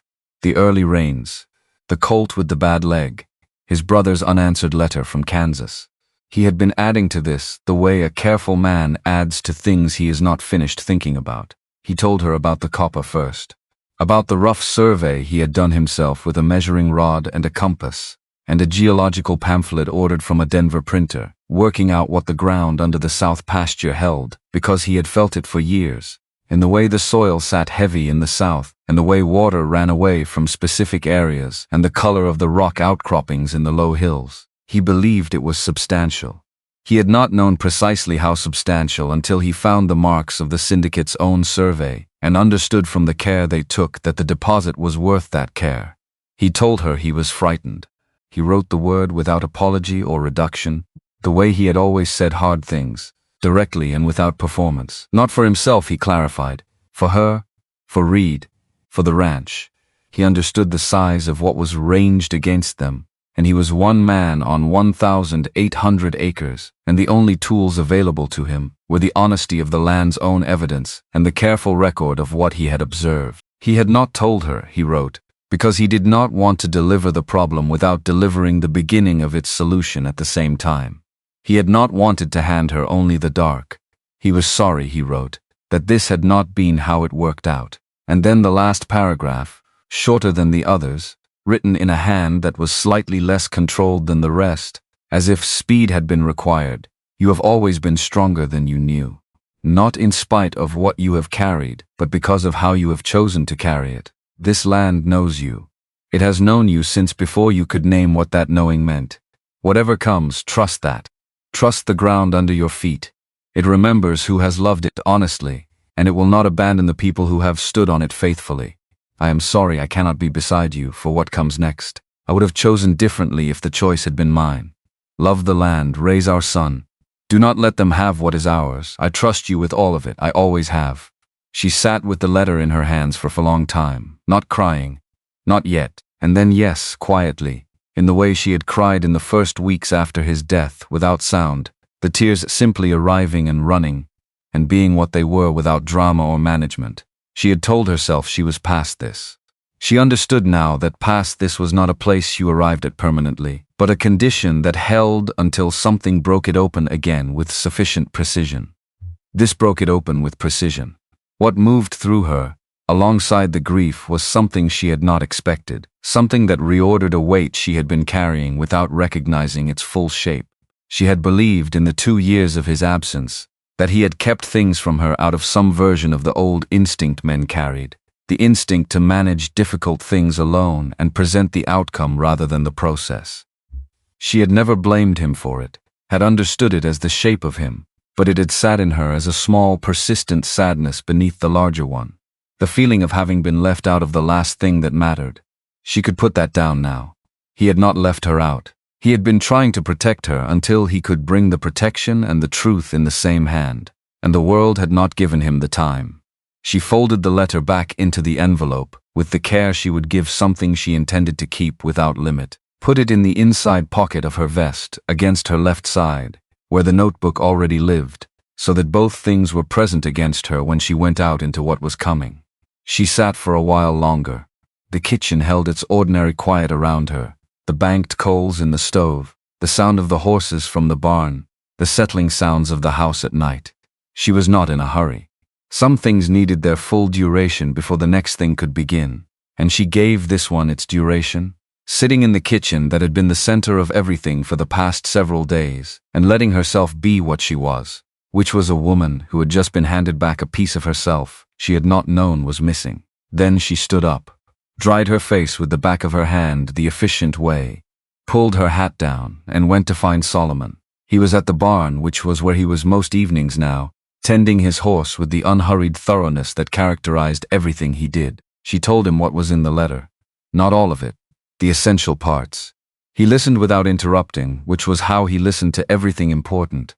When she finished, he was quiet for a moment. Then he knew the size of it and he went anyway. He went anyway. Good man, Solomon said. Not an eulogy. A simple, accurate statement about a person's character, the kind that carries more weight for its simplicity. She looked out the barn door toward the south pasture. Dawes's information. The specialist hires. Do we still think 2 days? I think 1. Solomon set down the brush. Looked at her with the flat directness of someone who has decided that what the person in front of him needs is accuracy rather than comfort. The visit from Cutter's representatives yesterday. The way they spoke to you. That was final assessment, not continued negotiation. Cutter knows what he's dealing with now and he's made his decision. Men like the ones Dawes described don't wait once the contract is agreed. Then we have tonight. We have tonight, Solomon said. She went to find Reed. He was on the porch, which was where she expected him, the colt cleaned and reassembled on the rail beside him and a cup of coffee in his hand, and the particular quality of stillness that meant he had been sitting there thinking rather than resting. He looked up when she came out, and she told him what was in the letter, briefly, the essential parts, because he deserved to know tonight rather than after, and because what his father had written about trust applied to the two of them as much as it applied to the land. Reed listened with his hands around the coffee cup, and his eyes on the south pasture in the middle distance. When she finished, he was quiet for long enough that the quiet became its own response. He knew, Reed said finally. He knew, and he was handling it the only way he knew how. Another silence. Then, in a voice that was trying for level and achieving something close to it, I wish he'd told us. So do I. She put her hand on his shoulder briefly. But he told us now, and we're going to do what he asked. Reed nodded once. Set the coffee cup down. What do we need to do before dark? They worked through the remaining daylight hours with the focused efficiency of people who have a specific task and a limited time window, and no interest in anything that does not directly serve the task. Solomon and Dawes positioned the signal mirrors at 3 points on the property, the brass frames catching the last of the afternoon light, each mirror angled to communicate to a specific other position, without requiring sound or movement through open ground. Wick and Hollis Dawes' cousins, who had been at the ranch for 3 days now, and had learned its geography with the attention of people who understood that geography was the difference between an advantage and a liability, took their positions at the eastern and western approaches. But she changed the plan in one essential way. She had been preparing for 3 days for a fight on her own terms, on ground she knew, using the darkness and the terrain and the Apache tactics Solomon had been teaching her since childhood. That preparation was still good, but she had been preparing to win the same way she had won the previous 2 nights, which was by being where the enemy did not expect her, by moving through the dark with more authority than they could match. Tonight she needed something different, because the 3rd night was the one where the pattern could kill her. 3 nights of the same approach meant that whoever Cutter had hired, if they were as good as Dawes believed, had possibly been briefed on the first 2 nights, had possibly studied what had happened to the Boone outfit, had adjusted. She needed to not be where she had been. She explained this to Solomon in the late afternoon, standing at the equipment shed where she could see the south approach and the ridge and the east fence all at once. "The previous nights I was moving," she said. "I was the one who found them and came at them from the unexpected angle. If they've been told about the previous nights, they'll expect movement. They'll expect me to circle." She paused. "So I don't circle. I find one position and I hold it. I let them come to me rather than going to them. And I use the sharps." Solomon looked at the north ridge, the high ground that dominated the entire property from above. The ridge. 200 yards gives me the whole south approach, the barn, the east side of the house. From up there with the sharps, I control the ground below without moving through it. They may send someone for the high ground. Then Dawes covers the ridge approach from the east slope. She had already talked to Dawes. He had already agreed with the quiet decisiveness she had come to expect from him. And Reed watches the house from inside. Not the barn roof. Inside with the doors barred, because if they're smarter than the previous crews, they'll know someone's been on that roof. Solomon considered this for a moment. "You're reversing the tactic." "I'm reversing the tactic. Previous nights I brought the fight to them. Tonight I make them bring it to me, on ground I control from above. And if they don't approach from the south, then we adapt." She looked at him. "But they'll come from the south. The south is where the darkness is deepest and the cover is best, and the approaches are multiple. If they're professionals, they'll use the best approach." He was quiet for a moment. Then, "Your grandfather once told me that the greatest tactical advantage is not strength or surprise. It is making the enemy move according to your understanding of them rather than their understanding of themselves." He looked at her. He was right. She was on the ridge before full dark. She had climbed it in the last of the evening light, which gave her time to settle into position, to learn the specific geography of the rock she was using for cover, to establish her sight lines to the south and southwest and to the barn and the east side of the house. The sharps was heavy, but she had been carrying its weight since she was old enough to handle it, and her body knew how to manage it, had long ago worked out the adjustments of breath and arm angle that made the weight disappear into function. The night came in from the east, the way Arizona nights always came, the darkness filling from the far edge of the sky inward, gradual and then complete. The moon was a few days past half, giving reasonable light across the open ground below her. The ranch was visible from the ridge with the clarity of a map, every building and fence line and paddock visible as shapes distinguished from each other by their different darknesses. She was lying flat on the broadest section of the rock, the sharps extended over the forward edge, her body positioned so the rock's mass was between her and anything approaching from below. She had been in this position for 40 minutes before the horses told her. Not the barn horses directly. The sound came from thunder, and it was not the sound he made for ordinary night disturbances, for the small creatures that moved through the ranch in the dark. It was the sound he made when something human approached from a direction it should not be approaching from. She put her eye to the low angle. They came from the east, not the south, the east. 4 of them, moving through the open ground between the eastern fence and the house, with a discipline that was immediately distinguishable from the Boone outfit's approach, distinguishable from the 3 men who had come for the barn. These men moved in a pattern, cover and advance, the rear pair holding position while the front pair moved, and then the front pair holding while the rear moved up, the alternating rhythm of people trained to cross open ground without presenting a continuous target. Not the south, the east. She had been wrong about the approach. She absorbed this without the luxury of dwelling on it, because dwelling on being wrong was a thing that required time she did not have. The east approach meant the ridge position was still correct. She had sightlines to the east side of the house from where she lay, but it also meant that Wick, who was covering the east fence, had either been neutralized or bypassed, without her hearing anything that suggested either. She pressed down into the rock and looked for Wick's position. Could not find it, which meant Wick had moved, or Wick was down, or Wick was so well concealed that even from the ridge she could not locate him. 2 of the 4 men were moving toward the house's east wall, the root cellar entrance, the same angle they had probed in the previous nights, and which had been the weakest point in her defense each time. They had studied it. They knew. The other two stopped at the equipment shed, 60 yards from the house. Not moving. Covering. Waiting for the first pair to establish themselves before the second pair moved. Professional. Genuinely professional. The pattern was clear, and she understood it. And she also understood that understanding it from 200 yards was not the same as being able to stop it from 200 yards, because the two men at the house were now against the house wall itself, in the shadow where the moonlight did not reach, and at this angle she could not put a round into that shadow without risking the house wall itself. She needed them to move.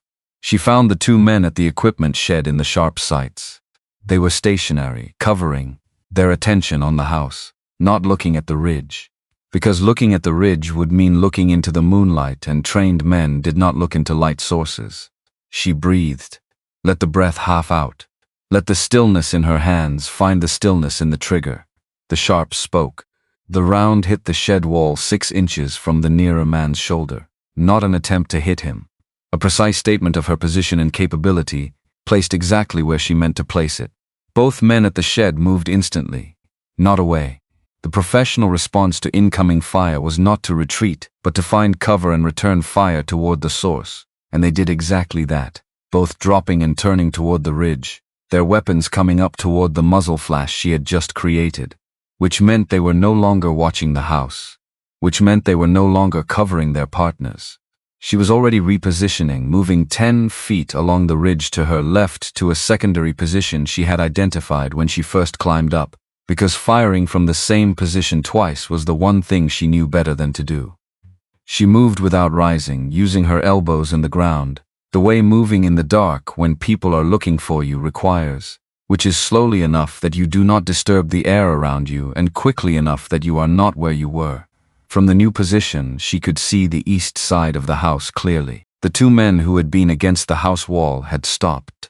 Their covering pair had just been shot at from above, and the protocol for that situation, the professional protocol, was to halt and reassess. They were against the house wall, with their backs flat and their weapons up, and their attention now split between the objective in front of them and the ridge above. Split attention was what she needed, because from the east slope of the ridge, below her and to the right, a sound she recognized, doors, moving, not ghost walking, not trying for silence, making exactly enough sound to be heard by someone who knew what they were listening for, and not enough to be located by someone who didn't. A communication. He was in position. He was watching the men at the shed who were watching the ridge. She could not see Dawes. She trusted that Dawes was where the sound said he was, which was the same trust she placed in the dark itself. A kind of faith based on accumulated evidence rather than feeling. She put the sharps on the ground. Took the Winchester. The Winchester was not a 200-yard weapon with the precision she needed, but the distance to the east side of the house from her new position was closer to 150, and at 150, the Winchester could make the statement she needed it to make. She waited. The two men at the house wall had not moved. The two men at the shed were pinned, their attention on the ridge, unable to rejoin their partners without exposing themselves to whatever had fired at them from above. The standoff was using time that neither side had unlimited quantities of, but she had more of it than they did, because she was on the high ground, and they were in the open. Then Reed did something she had not asked him to do, and had not anticipated, and which solved the problem from the direction she had not planned for. The light came on in the upstairs window of the house. Not a lamp, not a candle. The window which Reed had been behind in the dark was suddenly lit from within, and the two men against the east wall who had their backs to it were instantly silhouetted against that light, visible from the ridge as clearly as objects placed on a lit stage. She fired twice, not at them. At the ground directly in front of them, the earth fontaining up from both strikes simultaneously, the rounds landing close enough that the men felt them rather than just heard them. Both men broke from the house wall. Both of them running, the instinctive direction when you are silhouetted and being fired on from above, which is away from the light and toward darkness, which in this case was south, toward the equipment shed and the two men there who were also pinned. All four men were now in the same area of ground, the cover of the equipment shed and the shadow east of it, which was a natural concentration that Dawes had been positioned to address. From the east slope, the sound of Dawes doing what Dawes did, which was move through darkness with the authority of someone for whom darkness was not an obstacle but a medium, was not audible at all. What was audible was the subsequent silence from the four men, which changed in quality, and then the voice she recognized as Dawes, low and carrying ridge. Clear, one word, two words. The vocabulary of a completed task.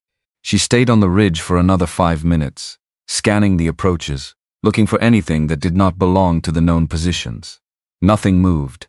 The horses below had returned to their nighttime rhythms. The land was doing what it did when human disturbances resolved themselves, returning to its own concerns without ceremony. She came down from the ridge the way she had gone up, using the last of the adrenaline to carry her body through the descent that her muscles would complain about in the morning, and she came around the north end of the barn and into the yard where Dawes had the four men against the equipment shed wall, on their knees, hands behind their heads, in the position of people who have had their situation explained to them with sufficient clarity that no further explanation is required. Wick was with Dawes, not neutralized, not bypassed. He had tracked the four men from the eastern fence line, without engaging, staying with them through the dark, waiting for the moment when engaging would be useful rather than premature, which was exactly what she would have told him to do if she had thought to tell him anything. He had made the right call on his own. She looked at the four men on their knees. Professional gear, good weapons that Dawes had collected and set aside. They were not boys. They were not frightened. They were professionals who had been outworked by the terrain and by the people who lived in it and knew every angle of it, and they were processing this with the particular composure of people who have lost a contract and are now calculating their next position.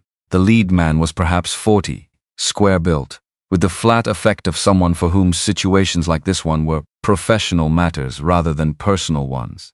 He looked at her when she came around the shed, and he did not look at the rifles or the ridge or the dark around him. He looked at her. "You're good," he said. "Not flattery assessment. This is my land," she said. "I've been learning it for 40 years. She went through the lead man's jacket herself, methodically, checking the pockets in the order she checked all things, the order that left nothing skipped. The outer pockets held what she expected: cartridges, a folded piece of paper that was a hand-drawn sketch of the ranch approaches, a small compass. The inner breast pocket held two things: a fold of bills that was his payment and a sealed letter. She broke the seal. The letter was dated 2 days ago, written on First Territorial Bank stationery, the letterhead heavy and formal, the kind of correspondence that was designed to look authoritative. The body of the letter was in Cutter's hand, which she recognized from his previous letters to her, the controlled upright script of a man who had learned to write for an audience. She read it in the lamplight she had brought from the barn. It was an operational letter, specific in the way that operational letters written by careful men are specific, the language just general enough to be deniable while carrying unmistakable instructions. Deliver a resolution to the Calloway matter. Ensure no remaining complications. The property must be available for transfer by the end of the month. Below Cutter's signature, in a different hand, a single line of authorization. Confirmed and funded per standing arrangement. W. Pruitt, Territorial Governor. Wallace Pruitt. His own hand, his own signature, on a letter authorizing what could only be read as an instruction to eliminate the obstacle represented by Nora Calloway and her continued occupation of the ranch. Not deniable. Not general enough. Specific enough that a federal court would not need to work hard to understand what it was. She stood in the lamplight and read the letter twice. Then she folded it and put it in her vest pocket, the side without the letter from James, so that they were not touching each other, because the two documents represented such different things that she did not want them in contact even through cloth. She looked at the lead man. "Who gave you this letter?"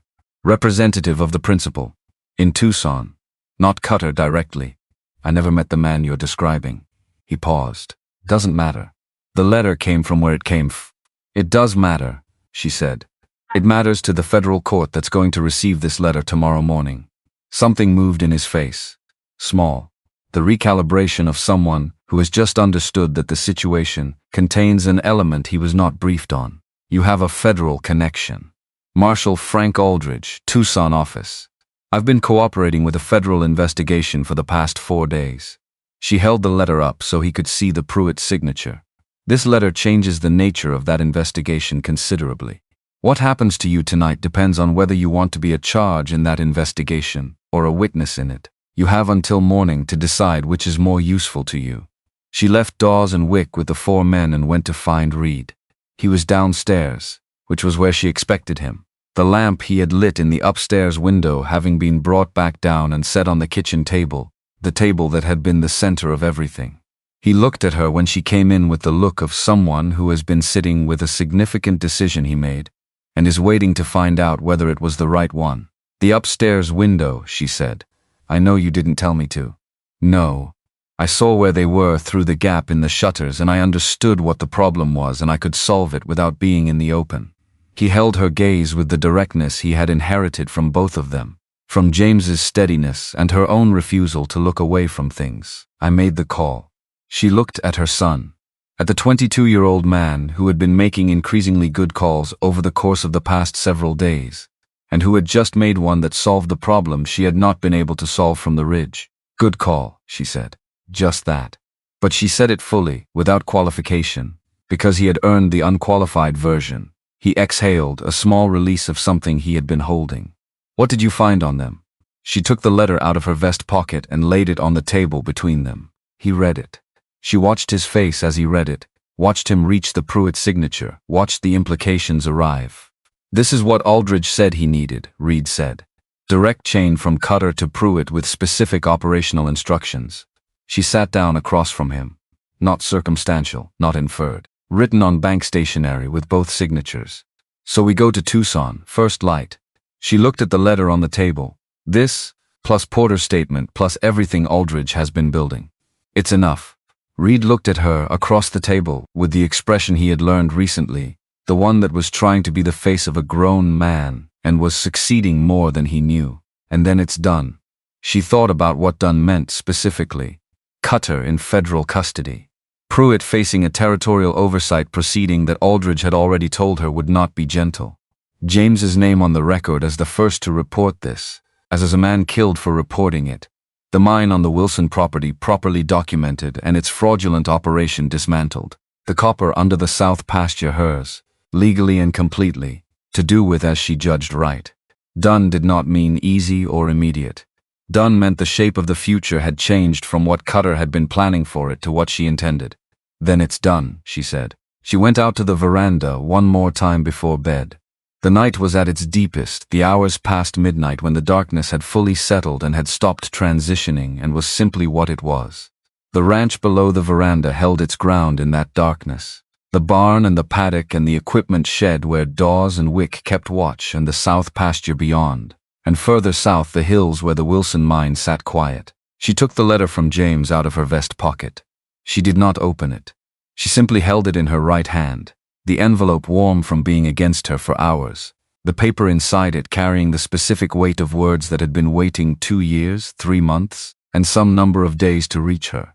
She thought about trust, the specific word he had used, the last word of the letter before his name. Not love, which he had also written, but trust, which was the more precise word, the word that described not a feeling but a choice, a thing you extended towards someone because you had assessed them and found the assessment conclusive. He had trusted her with all of it. He had written that simply and completely and without qualification. She had not let him down. She stood on the veranda of the ranch that was hers in every sense that word could carry, hers by blood and work and 40 years of daily presence. Hers by the willingness to stand on it when standing on it required everything she had, and she held the letter in her hand and let the night exist around her. The horses were quiet. The land was quiet.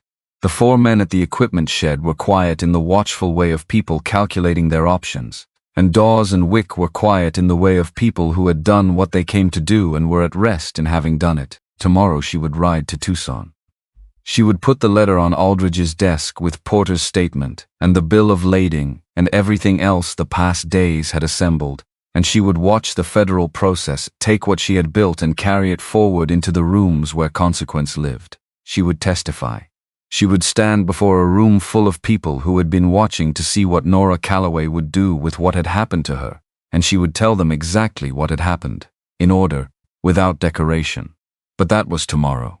Tomorrow was certain, and she would be ready for it. Tonight she stood on her veranda, in the Arizona dark, with her husband's letter in her hand, and the ranch under her feet and the stars overhead conducting their slow indifferent rotation.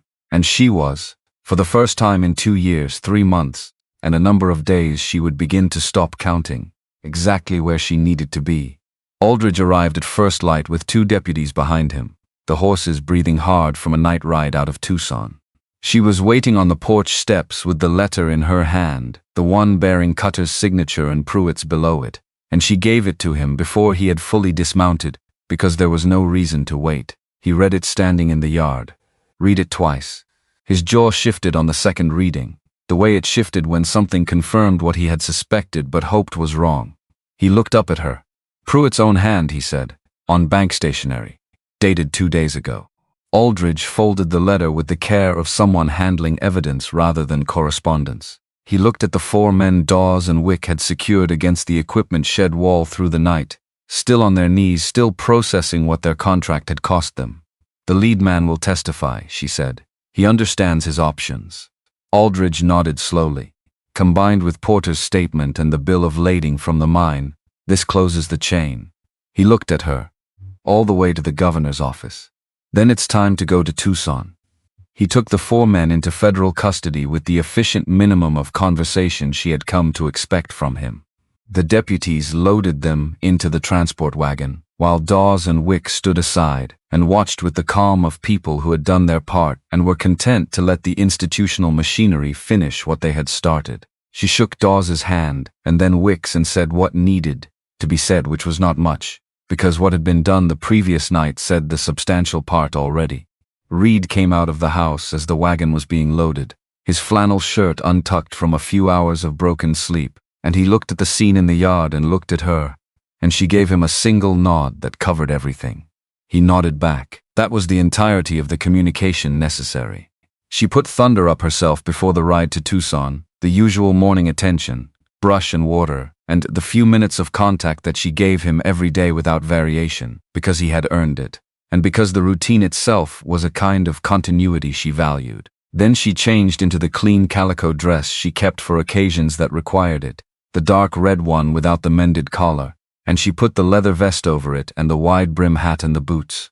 The same boots, always the same boots, and she came out to find Reed already saddled, and Solomon sitting his horse at the gate, as if he had been there for some time, which he probably had.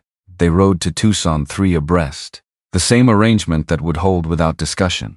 The territorial courthouse in Tucson was a stone building that smelled of paper and recent construction and the particular dry mustiness of an institution that was trying to establish the gravity of age before it had earned it through time. The hearing room was larger than she expected, the kind of room that had been designed for public occasions, with benches along the walls that had been filling since morning with people whose interest in the proceedings ranged from the professionally legal to the frankly curious. She had been in Tucson for years, had traded here, banked here, bought supplies here, attended a funeral and 2 weddings and a territorial fair here. She knew people in the benches.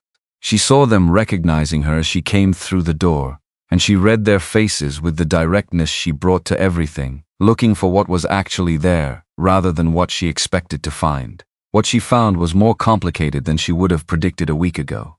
Some of the faces held the guarded neutrality of people who had not decided yet. Some held the particular expression of people who have been waiting for something to break a certain way and are now watching it break. And some, more than she expected, held something she would have called solidarity, if the word had not seemed too large for the small but real thing she was seeing. The hearing convened at 9 o'clock with a federal judge from the circuit court who had ridden down from Prescott for the purpose. A spare man in his 60s who ran the proceedings with the economical authority of someone who had no interest in theater and considerable interest in accuracy. Aldridge presented the evidence first, the bill of lading, Porter's signed statement, the correspondence recovered from Cutter's hired men, the geological survey documentation that had been seized from first a territorial bank under the search warrant Aldridge had executed the morning after the ranch arrest. He presented it, piece by piece, with the measured pace of someone who understands that juries and panels need time to absorb each element before the next one arrives. And the assembled documentation told a story that was complete in the way the best evidence is complete, each piece confirming the others. No element requiring a leap of faith, because the adjacent elements made the leap unnecessary. Cutter's lawyer made objections that the judge considered and overruled with the efficiency of someone who had seen the same objections in different configurations many times and found them no more compelling in this configuration than in the others. Porter testified for 2 hours. He sat in the chair provided and spoke in a voice that was steady throughout, not because he was at peace with what he was saying, but because he had decided that steadiness was the minimum he owed to the proceeding, and to the man whose death he was describing with the specificity the court required. He named names. He provided dates. He described conversations and instructions and compliances with the same careful precision he had brought to 30 years of law enforcement, turned now in the opposite direction, illuminating rather than managing, and the effect in the room was visible, the particular quality of attention that settles over a group of people when they are hearing something that confirms what they suspected but could not have proven. When it was her turn, she walked to the front of the room and stood rather than sitting, because the chair was offered but standing felt more accurate to what she was doing, which was not supplication but testimony, and the distinction mattered. She told it from the beginning. The notebook found under the floor, the wagon tracks on the south fence, the night she had followed the sounds and found the freight transfer on her own land, the bill of lading from the Wilson mine, Porter's account of James's last days, the 3 attacks on the ranch, the letter she had found in the trunk which she produced from her vest pocket and read from directly, the specific passage, not all of it, the passage about James's fear not for himself but for the ranch and for her, his instruction to trust the ground under her feet. She read it in a room that was entirely silent. When she finished reading, she folded the letter and put it back in her pocket and looked at the judge and then at the room. The faces in the benches had shifted in the way faces shift when something has been said that changes the temperature of the air around it. Not drama, not performance. Just the plain accounting of a life interrupted and a land contested and what it costs and what it requires. She said the last part directly, looking at the room rather than the judge, because what she was saying was for the room rather than for the record, or it was for the record, but in the way that things said publicly become part of the record that matters beyond the courthouse, the record that a community keeps in its understanding of itself, and what it permits and what it will not. My husband found something valuable on our land and he was killed for finding it. The men who killed him believed that the value of what was under our ground was more important than the life of the man who stood on top of it. I am here to tell this court and everyone in this room that they were wrong about that. Not because the law says so, though the law does say so, because it is simply, plainly wrong. What is under the ground is the earth's.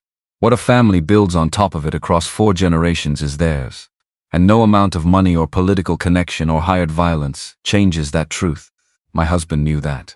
That is why he rode out to document what he had found and take it to the proper authorities. That is why he did not stop when it became dangerous.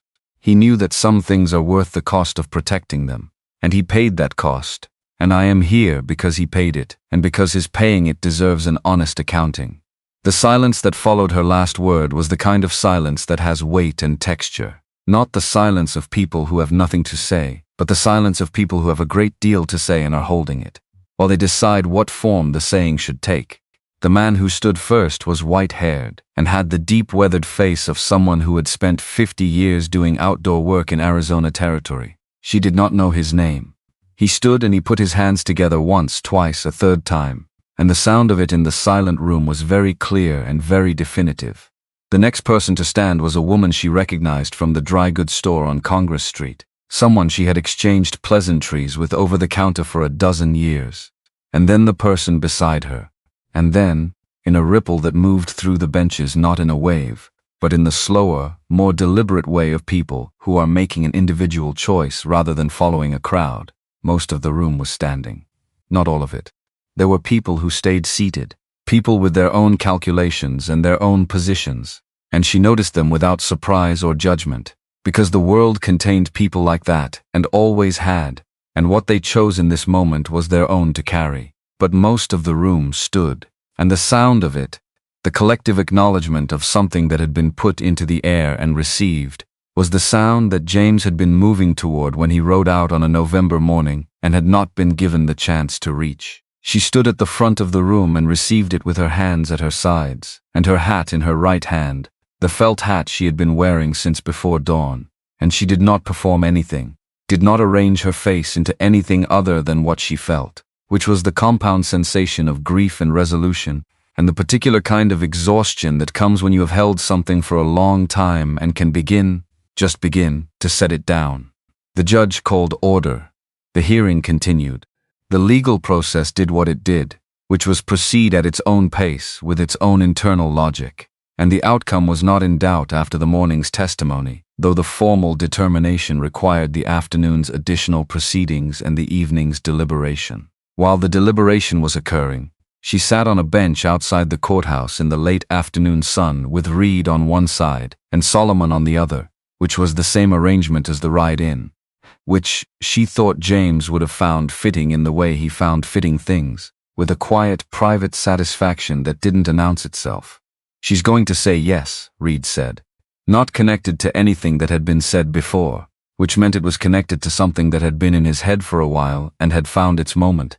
She looked at him, at the young man with his father's hands and his grandfather's patience, and his own brand of directness that had been developing quietly for 22 years. "She told you," Nora said. "She told me last week. I've been trying to find the right time to tell you. The right time was last week." "The right time," Reed said, with the patience of someone who has considered this, "was not when you were preparing to arrest a banker in your front yard." She thought about this. It was, in its logic, correct. "Fair," she said. "She wants to live at the ranch. She knows what ranch life is. Her family works cattle east of Wilcox. She's not imagining it. She knows what the mornings are and what the work is." "What's her name?" "Clara." He paused. "Clara Marsh. Her father's Everett Marsh runs the box." She knew the box M. Knew Everett Marsh by reputation. A fair man, careful, not given to pretension. A family that had built what they had with the same unglamorous consistency she respected in her own. "Bring her to the ranch," she said. "When things are settled. Bring her and let her see it properly, and then we'll talk. You'll like her." "I expect I will," she said. "You wouldn't have chosen otherwise." She looked out across the street, across the movement of late afternoon Tucson, the horses and the wagon traffic, and the people going about the business of a territorial town in the full swing of its afternoon. "Your father would have been very interested in meeting her." Reed was quiet for a moment. "Then he would have asked her about horses before he asked her anything else. He asked me about horses before he asked me anything else." "I know. You've told that story. It's a good story," Reed said. "It is a good story." Solomon, who had been sitting with his eyes closed and his face tilted slightly toward the remaining warmth of the afternoon sun, said without opening his eyes, "Your grandfather asked your grandmother about horses before he asked her anything else. It appears to be a family tendency." She laughed. Not the managed, presentable laugh of a woman in a public place, but the real thing, unexpected and brief and entirely genuine. And it startled her slightly because it had been a while since she had heard it in herself. It startled Reed too. She could tell from the way he looked at her, and she saw in his face something opening that had been carefully closed for 2 years, 3 months, and some number of days that neither of them were counting anymore. The court's determination arrived at 7 that evening. She received it standing in the courthouse hallway with Aldridge beside her, the formal language of it confirming what the evidence had established: Harlan Cutter's guilt on all principal charges. The case referred to federal prosecutors for criminal trial. The evidence of Governor Pruitt's involvement transferred to a territorial oversight committee that Aldridge told her, quietly, would not be gentle in its proceedings. She walked out of the Tucson courthouse in the cooling evening air and stood on the steps for a moment before moving to where the horses were tied. The town was doing its evening things around her, the lamps coming on in windows, the last of the day's commerce finishing itself. The smell of someone's supper fire carried on a breeze from the residential streets to the north. She had been in this town for the entirety of her adult life, and she had always felt, underneath the years of commerce and familiarity, the slight displacement of someone who existed at an angle to the place, who came from a land that was not this land, who belonged to a specific ground rather than to a general location. She felt it now. The specific pull of Painted Canyon Ranch, the way it existed in her body as a physical orientation, the way north, south, east, west resolved themselves differently when she was standing on her own soil versus standing anywhere else. She was ready to go home. The ride back was quiet in the way that follows things that have been completed, the quiet of people who have been moving towards something for a long time, and have reached it, and are now in the first moments of the afterward, which is disorienting and restful in equal measure. The horses moved at an easy pace. The evening sky went through its sequence overhead, the gold and amber already deepening toward the colors that preceded dark. Dawes was on the porch when they rode in, and she could treat them with kindness, and she could see from his posture and from the way Wick and Hollis moved in the yard that they had been watching the road, and had been watching it with a particular quality of attention that said they were people who had committed to an outcome and were waiting to learn it. She nodded to Dawes from the saddle. He nodded back. That was the entirety of the communication necessary.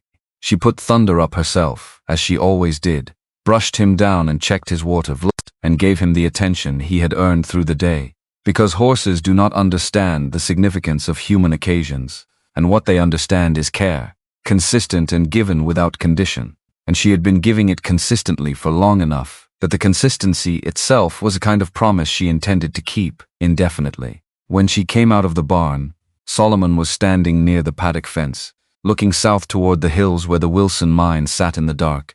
She came to stand beside him. "It will be in the courts for a while," she said. "The criminal trial, the territorial proceedings on Pruitt. These things take their time." "The land will wait," Solomon said. "Yes." She looked south with him. "I've been thinking about what to do with the copper question. Aldridge says the mineral rights revert to me once the syndicate's fraudulent transaction is unwound. I have options. What are they? I can lease extraction rights on terms that protect the surface land. I can pursue a conservation arrangement that limits what can be taken and how. I can do nothing, which leaves the question for Reed and whoever comes after Reed." She paused. "My father used to say that the land tells you what it wants if you listen to it long enough." "Your father was quoting my father," Solomon said, without any particular edge in it. She looked at him. He looked at her. The night was assembling itself around them in the gradual way of Arizona nights, star by star, the darkness filling in from the edges of the sky inward. "Then your father was right," she said. She went to the ridge before bed. She went in the full dark, without a lamp, which she did not need because she had been walking to this ridge for 30 years, and her feet knew it the way her hands knew the Winchester's mechanism, below the level of thought. The lone oak at the crest was a shape against the stars, the Bia stone below it pale in the dark. She put her hand on the stone. It was cool now, the day's warmth fully given up, the rock returned to its own temperature. She stood and breathed the night air and listened to the ranch below her, the horses and the small sounds of the structures settling and the infinite small sounds of the desert doing what the desert did in the hours when people were mostly absent from it. She did not speak to James. She had spoken to him many times in the 2 years since his death, in the private conversations that a person holds with someone they loved and lost, the conversations that are not delusion, but a form of continuing the relationship in the only register still available to them. But tonight she did not have words for it. Tonight what she felt was too large and too compound for words, was made up of too many things at once. The grief and the completion and the exhaustion and the particular lightness that comes when you have been carrying something for so long that you forget you are carrying it until you are finally able to set it down. She stood with her hand on the stone, and let the night exist around her and let herself exist in it, fully and without arrangement, the way the land existed, which was without apology and without performance, simply and absolutely what it was. 3 months later, Clara Marsh came to Painted Canyon Ranch on a Tuesday in October, when the desert had released its summer heat, and the air had the quality of something restored to its better nature. She arrived on a paint horse she had raised from a foal, and she sat it the way people sit horses they have raised, with the easy unself-consciousness of absolute familiarity. She was 24 years old, dark-haired, with the direct gaze of someone who had decided a long time ago not to waste time with indirection. She shook Nora's hand at the gate with a grip that said she worked with her hands and was not embarrassed about it, and she looked at the ranch with the eyes of someone assessing it properly, rather than admiring it generally, taking in the barn, and the paddock and the condition of the fence line, and the way the horses moved in the south paddock, the specific things rather than the general impression. Nora liked her immediately. This was not a surprise, but it was a relief, because she had known it was possible to respect someone her son had chosen without liking them, and she had been quietly uncertain about which this would be. They walked the property together in the afternoon, just the two of them, Reed, having read the situation, and found work on the north fence line that kept him productively out of the way. Clara asked questions that were good questions, the kind that said she was thinking about the ranch as a working system rather than as scenery, about the water sources and the grazing rotation, and the condition of the south pasture, where the copper deposit lay beneath a surface that showed none of its secrets in the grass and the clay and the scattered rock. Nora told her about the copper, told her honestly the full version, what it was worth and what had happened over it and what she had decided, which was to pursue a limited arrangement with a territorial mining concern that would extract a portion of the deposit under terms that protected the surface land, and shared a percentage of the proceeds with the Apache community, whose historic territory bordered the south property line, a term that had required more negotiation than any other part of the arrangement, and that she had refused to drop. Clara listened to all of it. When Nora finished, she was quiet for a moment in the way of someone thinking rather than composing a response. "Your father-in-law," Clara said finally. "James's father. Did he know about the copper?" "No. None of them did. 4 generations on this land and none of them knew. But they stayed anyway. They stayed anyway." Clara looked out over the south pasture, with the expression of someone who is looking at something and seeing more than the immediate surface of it, which was the same expression Nora had used all her life on this land, and which she recognized with a feeling in her chest that she could not have named in the moment, but that she understood later, thinking about it, was something close to relief, that the person coming into her family was someone who looked at the world the way the world deserved to be looked at. "It's a good ranch," Clara said. "Not as a compliment. As an assessment. It is," Nora said. "It's earned everything it is." They came back to the house as the sun was going down, and Reed was already on the porch, having found his way back from the north fence at the hour that coincided with Clara's return to the house, which was not an accident but which she chose not to comment on. She made supper and they ate at the kitchen table, the 3 of them, and the conversation moved easily between ranch matters and other things, and Reed made Clara laugh twice, and Clara made Reed look at her with an expression Nora recognized because she had seen it on James's face in the early years and had forgotten, somewhere in the grief, that she had seen it. After supper she left them on the porch and went upstairs for the first time in weeks, to the bedroom that faced east, to the room she had been sleeping away from since everything began. She sat on the edge of the bed and looked at the window that would show her the eastern sky when the light came back to it. She took the letter from her vest pocket and the notebook, set them both on the bedside table where she could see them. She would tell Reed about the letter properly, tomorrow or the day after, when Clara was gone and it was just the 2 of them and the ranch, the way she had promised herself she would when she first found it and had needed to wait for the right time. She would read him the passage about trust. She thought it might be something he needed to hear about his father, particularly now, particularly as he was moving into the next thing that would require him to trust someone fully. But that was tomorrow. That was the day after. Tonight she sat in the bedroom that faced east and listened to the sounds from the porch below her. Reed's voice and Clara's voice and the particular quality of 2 people talking who have found in each other something they were not sure they would find, and she listened to the ranch around that, the horses and the cooling structures, and the desert night beginning its long, slow business, and she breathed. In the spring, 3 months after Clara moved to Painted Canyon Ranch, with a small trunk of clothing and her paint horse, and the easy assurance of someone who has arrived where they intended, she came to find Nora at the barn on a morning that was cold and clear, the winter having held on past its usual duration as Arizona winters sometimes did, and she stood in the barn doorway while Nora was brushing thunder, and she said, in the direct way she said everything, "I'm going to need to know where the doctor is, not urgently, but soon." Nora set the brush down, turned, looked at Clara's face in the barn doorway, the morning light behind her, the clear, honest expectation in her eyes that this news would be received as what it was, which was good news, which was exactly what it was. She crossed the barn and took her daughter-in-law's hands in both of hers, held them for a moment. Clara's hands were warm and work-calloused and steady, the hands of a woman who had decided what she was doing and was doing it. "The doctor's in Tucson," Nora said. "Aldridge knows him. He's good." She held the hands a moment longer. "James would have been impossible to live with for about a week," she added, "completely insufferable. Proud as anything." Clara laughed, surprised into it. "Reed already is.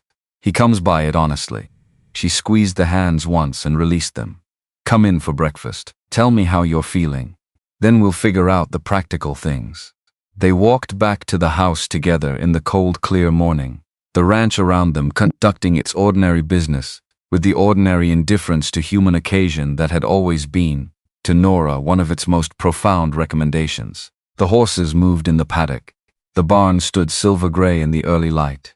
The south pasture stretched out toward the hills where the Wilson mine sat quiet now, the limited extraction operation having not yet begun, the copper waiting in the earth with the patience of geological time, patient as only things that have been in the ground for millennia can be patient. And in the earth of the east slope, under the lone oak at the top of the ridge, James Calloway was in the ground of the land he had loved and worked and died to protect, and the land held him the way it held everything, which was without end and without condition, which was the only kind of faithfulness that deserved the name. She stood on the porch for a moment before going inside.